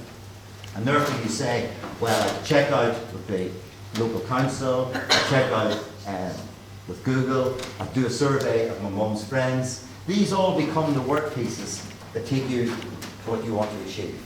Got that? If you don't know what you want to do, then you just do the bits around the edge that are of interest to you, that motivate you, that give you a buzz. Yeah?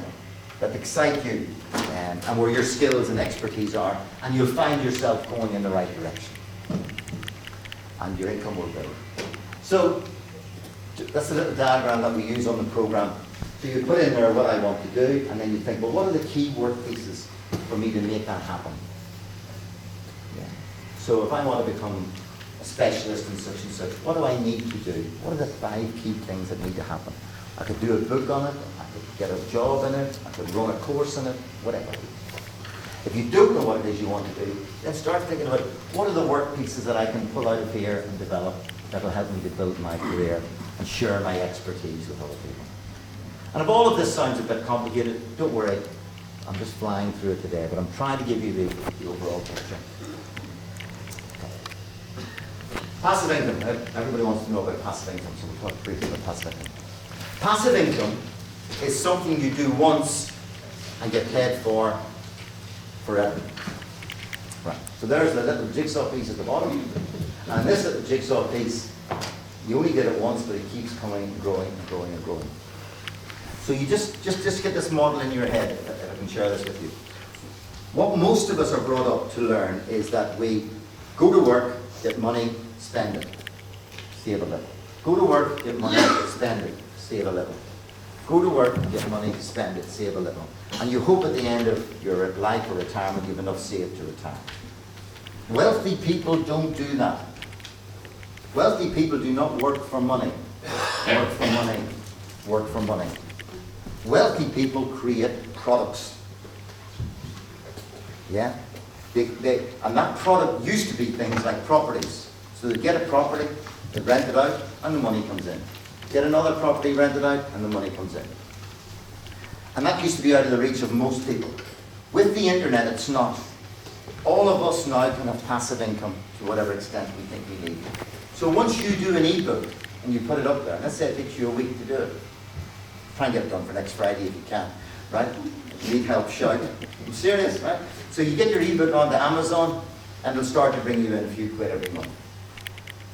You do the next one. Now you've got two bringing you in a few quid every month. Then you do the next one. Aha, I've got a bestseller network line, right? And that's how you build those things up.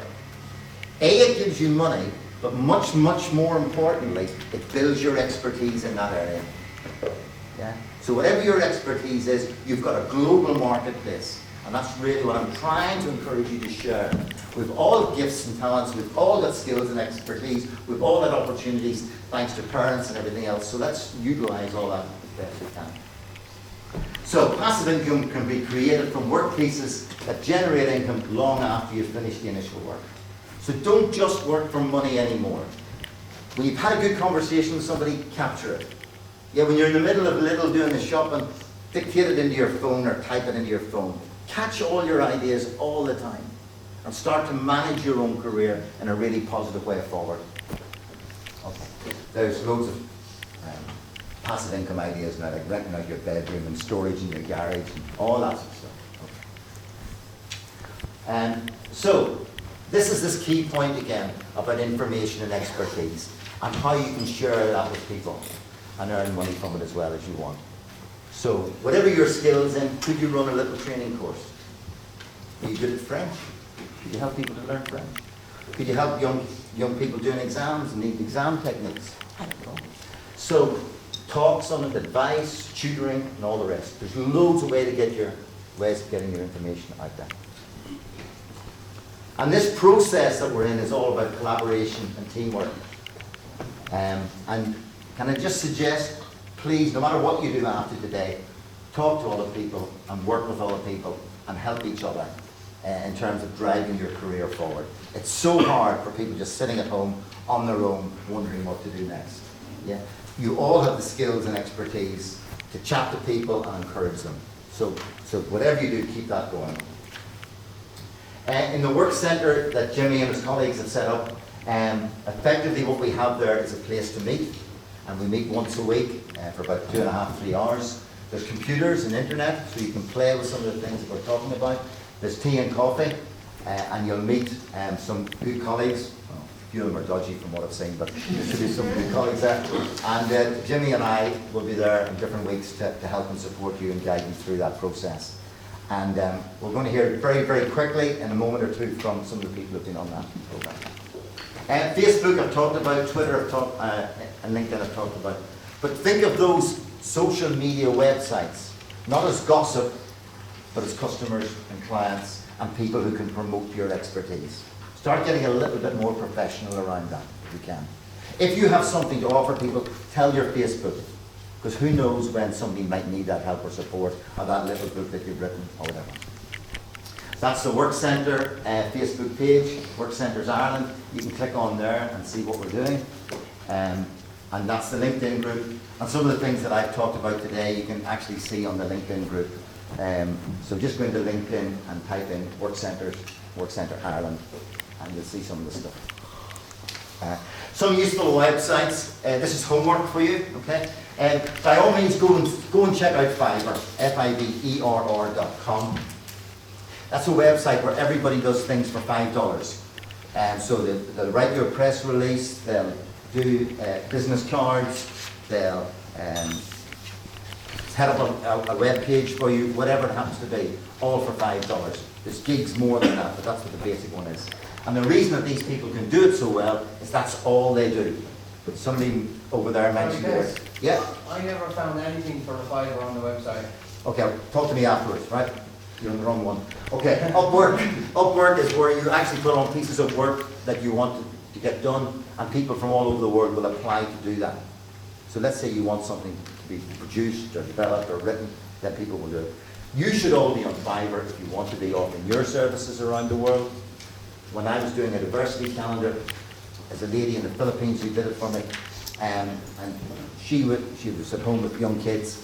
And I would send her to work at 9 o'clock at night, and I'd get up the next morning, at 7 o'clock the next morning, it would be back, finished. Yeah. We live in a different world and a different way of resourcing things.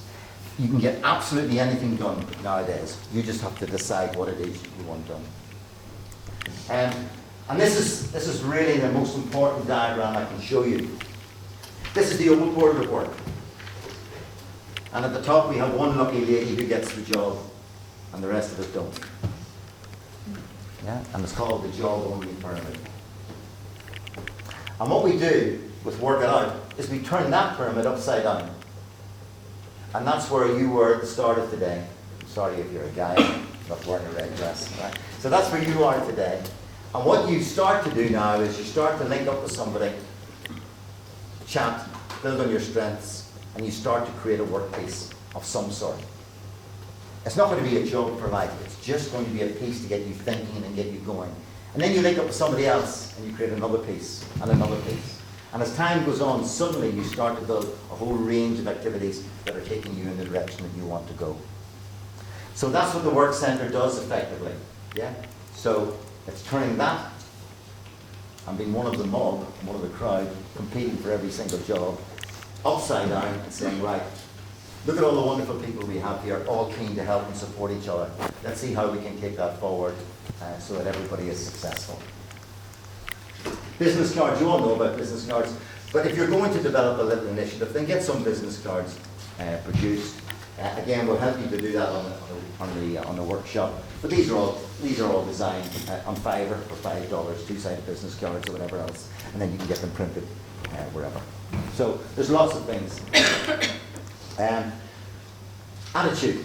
I'm just going to say a little bit about this, Pete, in terms of old attitudes and new attitudes if I can. Often people will say, oh, it can't be done and you'll never get there, and, oh, this is all whatever else. And all I can encourage you to do is to have confidence in your own ability and skills, and try really to focus on your outcomes. And one of the things we encourage people to do is to have positive affirmations or to have positive signposts that you say. So think about what you want to do. I have, I am, I own, I help, whatever it happens to be. Secondly, read good books. Read good motivational books. Try not to read junk. Yeah? Program your brain with good stuff that's going to help you. Number 3, link up with your colleagues. If you've met some people today, for goodness sake, arrange to see them again. Say, look, can we meet up for a coffee or wherever it happens to be? And review your successes and keep going. And try and do something every single day. Right? If you do something every day, it'll keep you focused on where you're going. No matter if it's only for 5 minutes or 10 minutes, whenever.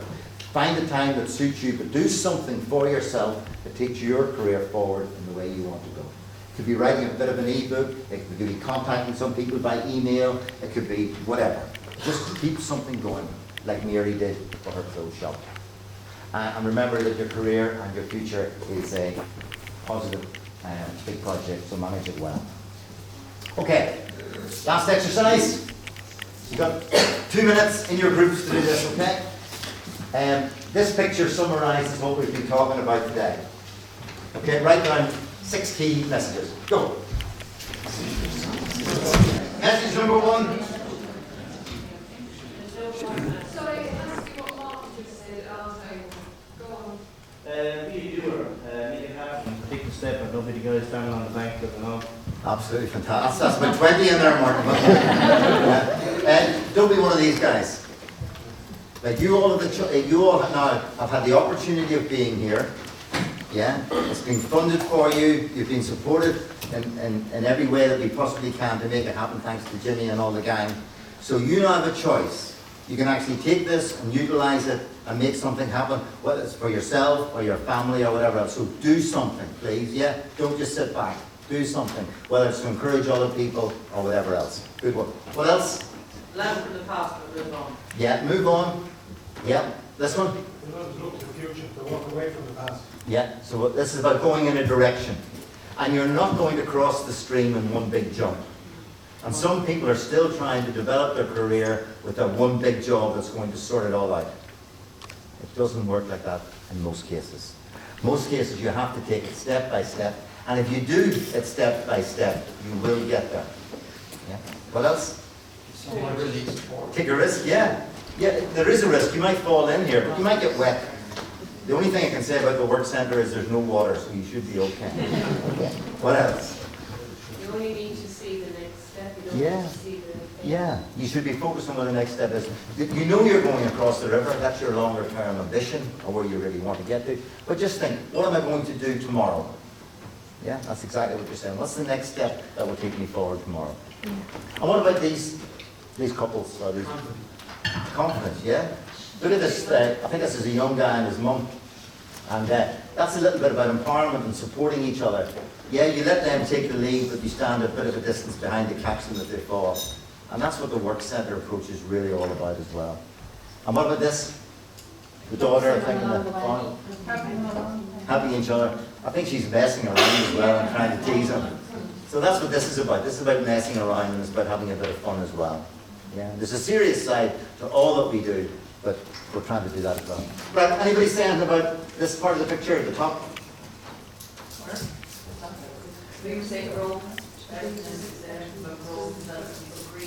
Yeah, the greenery is really important. Look after yourselves, get outside, get exercise, eat properly, fresh air, really important, yeah? Secondly, grey skies and cloudy skies, you're going to have bad days.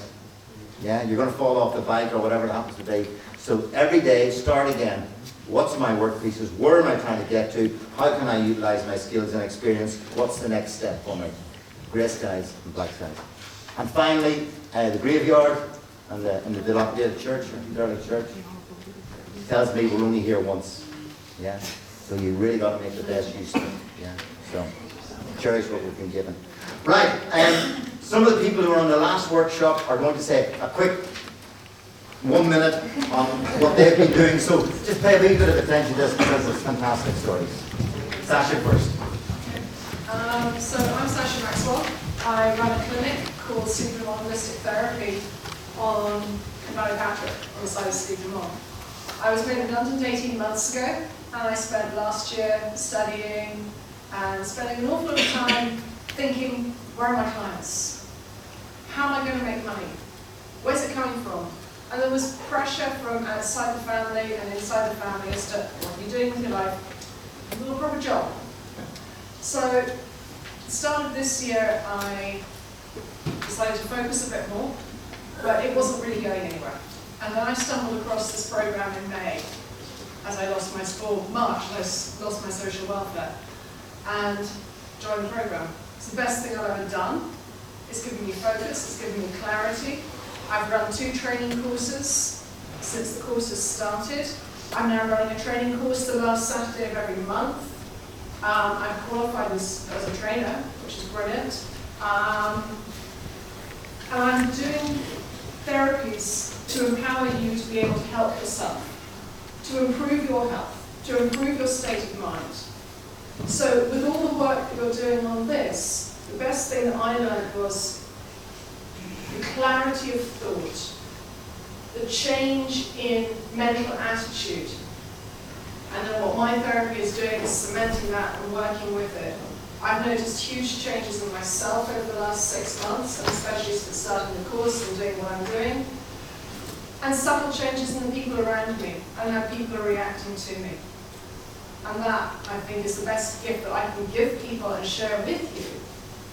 Is that it's an amazing program, it's complemented what I'm doing, and yeah, hopefully I'll see you on some of my courses the next one. I do individual treatments, and I run a clinical home. Give her a clap.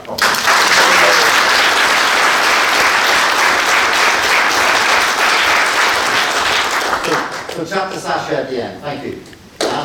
I am not Carl, and what I am looking at is walking. I've been walking all my life, that's what most people have, but I mean, I've been walking in hills all my life.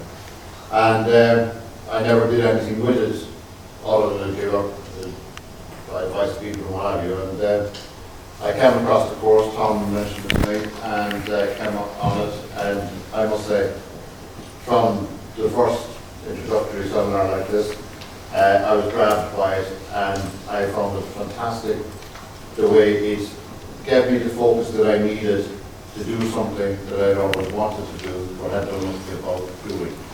And I'm in the process of getting my act together, and part of this work session is that you stay focused.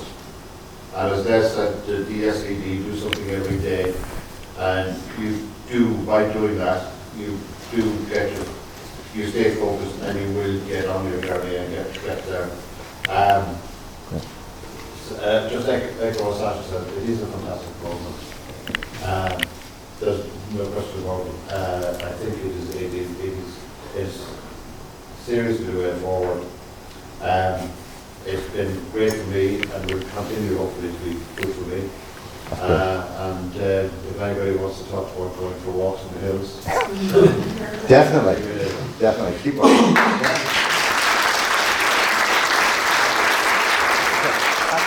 That's 2 invitations for your diaries so far, okay? In terms of your well-being and in terms of your health. Fine.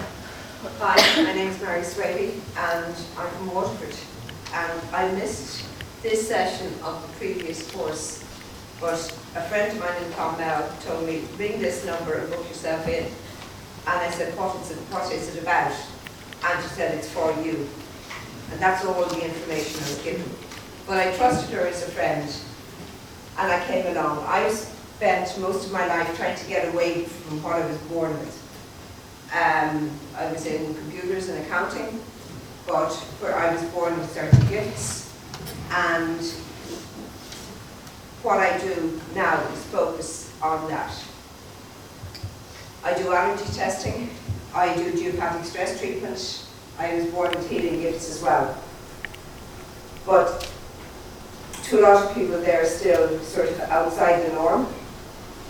But partly because of where I've come from with logic, I'm finding now a lot of answers in quantum physics for what I do. This course has been amazing because in what I used to do before, not only did I attend a lot of courses, but I was also and am a trainer. And what is amazing about this course is the approach is so different, and it's a lovely group progressing together and supporting each other. And when you're trying to get started up with something, it can be a very lonely place to be. And to know you can pick up the phone and chat with people and say, what do you think? You won't be judged, you'll be helped. And I would certainly encourage, I'm not supposed to be here, I'm under doctor's instructions to be resting. But this course has meant so much to me that I came up today here just to encourage other people. It's a real step forward. Thanks, Brian.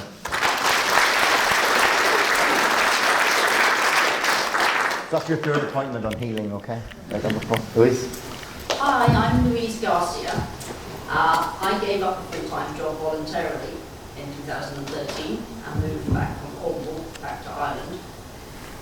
What I want to say is I didn't know there was a name for what I was doing at the time. I didn't didn't know what I was doing was called work pieces, and that I was starting an upwards facing pyramid, beginning with me and my interests, and particular skills I picked up as a teacher for 20 odd years.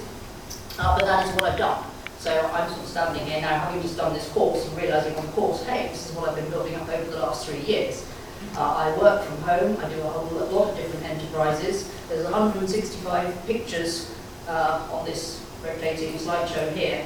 All of them have something to do with work pieces and to do with selling products like vegetables and eggs, or my book about Clonmel set in 1981, which is why I joined the course to look at marketing this particular book.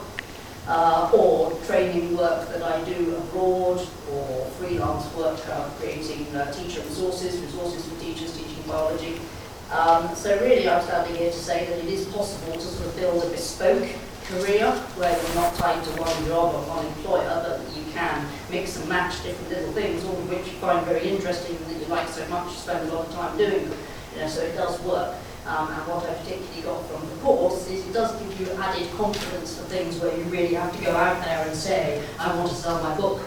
This is going to be launching in Clonmel in the autumn. So yeah, it's a great confidence giver, and it gives you lots of new ideas for how you can develop certain areas and generate some income from them. Do what you like doing. So good luck to all of you if you're going to embark on the same course. Brilliant, Louise, thank you.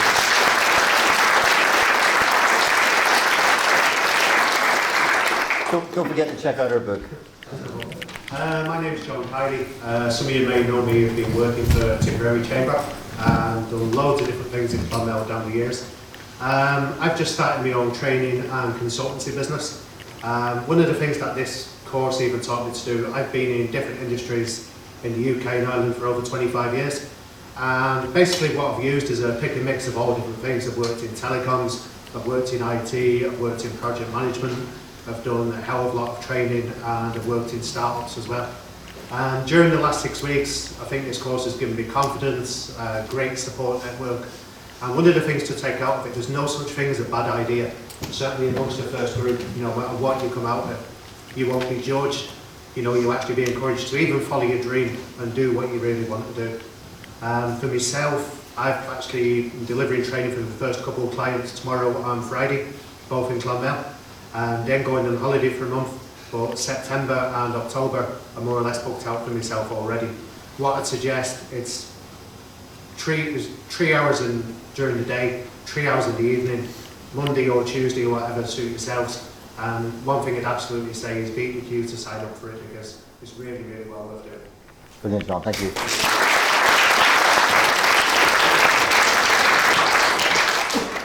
There you go. So please take a chance to have a chat with each of them. They've been fantastic on the programme and have come along today and stood up and did that as well, which says an awful lot. So thank you. The values of Work It Out are probably worth capturing and follows on really well. Number one, it's about helping each other and working with others. Yeah? Number two, it's trying to get this balanced perspective of paid and unpaid work. How do we manage that in our lives? Thirdly, it's about kindness and compassion. Yeah? We don't know who's we're going to be dealing with. We don't know who's coming into the room. We don't know what problems people are carrying. So we have to be gentle in the work that we do. But it's about being positive and encouraging, and it's about sharing our skills and experience and ideas. So your role will be twofold on the programme. Your role will be making sure that you develop your career, but your role will also be making sure that you help everybody else to develop their careers. And it's this process of looking out and saying, well, why aren't you doing that? Or could you two not work together on this? Or what about that idea? That starts to free up our own thinking in a positive way. So it's about being successful, whatever that means to us, and being happy. Success behaviours, I'll give you these. They're probably they all make sense, but if you're not doing these, then I would encourage you. Number one, focus on what's important for you. Please don't waste your time surfing the net, watching TV, or reading newspapers. You can do all of those things at 6 o'clock at night when you put yourself first. Yeah? So don't get up in the morning and fill yourself with other people's junk. Yeah? Leave the phone just for a minute, leave the emails just for a few minutes, and get your own tasks done first. Number two, link up with people like we've said. Make sure you don't go out of here today without some way of linking up with other people, and motivate others. You'll have learned one or two things today, so go home and share that with your family, your friends, or somebody you need help, who needs help. If you need help, ask for help. Yeah, please don't sit stuck. You can ring me or text me at any time, and I will be happy to do what I can to help. And I'll give you the details at the end so that you can do that. If somebody asks you for help, always say yes. If you don't know the answer, you'll find somebody who does. Is that right? Yeah? Number 5, always think of the 2 things that you want to achieve tomorrow before you go to sleep. So what's the 2 things I'm going to do tomorrow to help move my career forward? While you're asleep, your brain will work on those. It won't be going over the latest episode of EastEnders or whatever it happens to be. It'll be focused on those 2 things that you're trying to do. Say your affirmations if you do them. Be determined, stick to your to-do list, and stay happy. Change your mood. If you find yourself getting negative or down, say, hang on, this isn't the real me, and try and move it forward.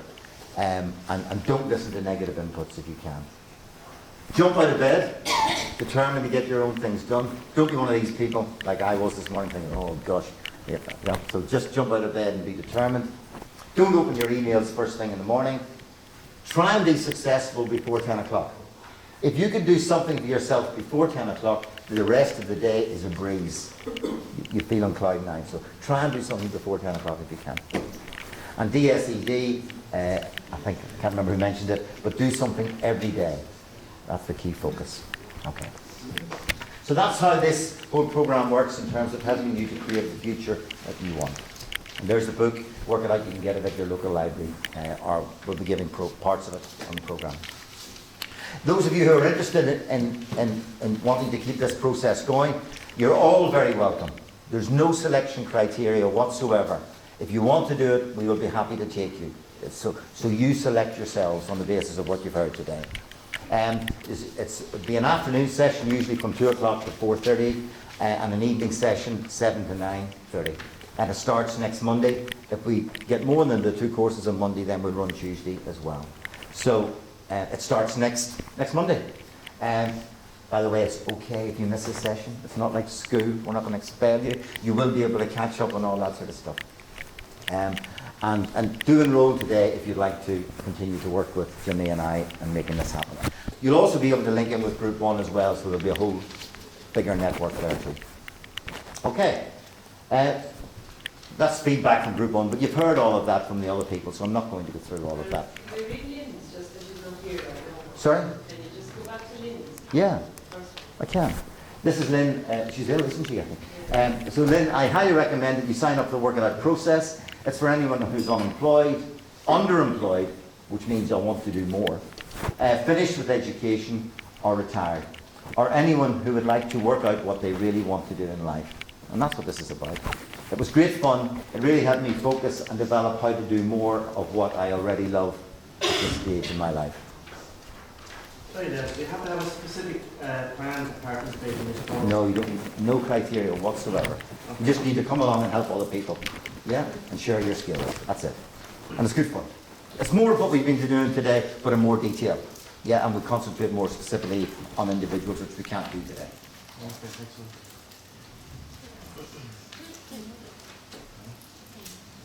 So that's the work centre. So let's get moving. There's a few things we need you to do. Jimmy's got feedback forms. Can you think about these 5 things before you go? Please complete your feedback form. Even if you don't complete all of it, just put in a few comments. We just need it for the funders. If you found today useful, then do enroll in the 6-week program with Jimmy. If you'd like to stay and chat and have some soup and sandwiches, you're all welcome.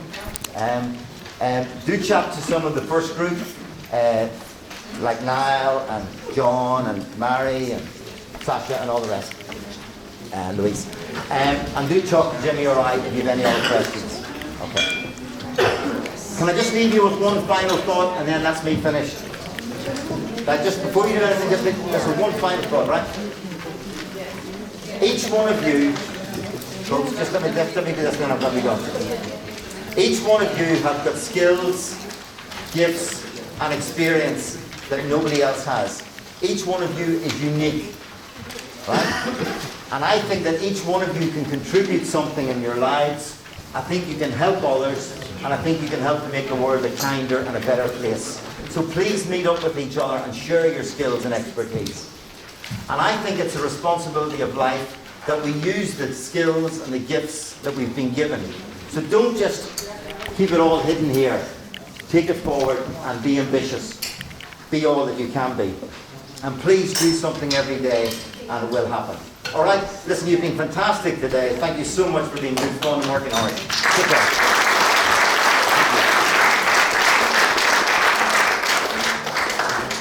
Thank you, Jimmy. Thanks a million. Just to reinforce again that the 6-week program going forward is free, just like today is. And I'll be over there, and Tom and some of the others, with the sign-up forms. And if you'd return the feedback forms and come over and sign up there, those who want to be part of the program going forward. Yep. At the table over there. Is that okay? Yeah, so do link up with each other. Thanks a million for being with us today. Yeah, I really fantastic. appreciate your presence. It's just a great group. Thank you. Thanks to all those who helped with recruitment and encouraging people to come along. Thank you.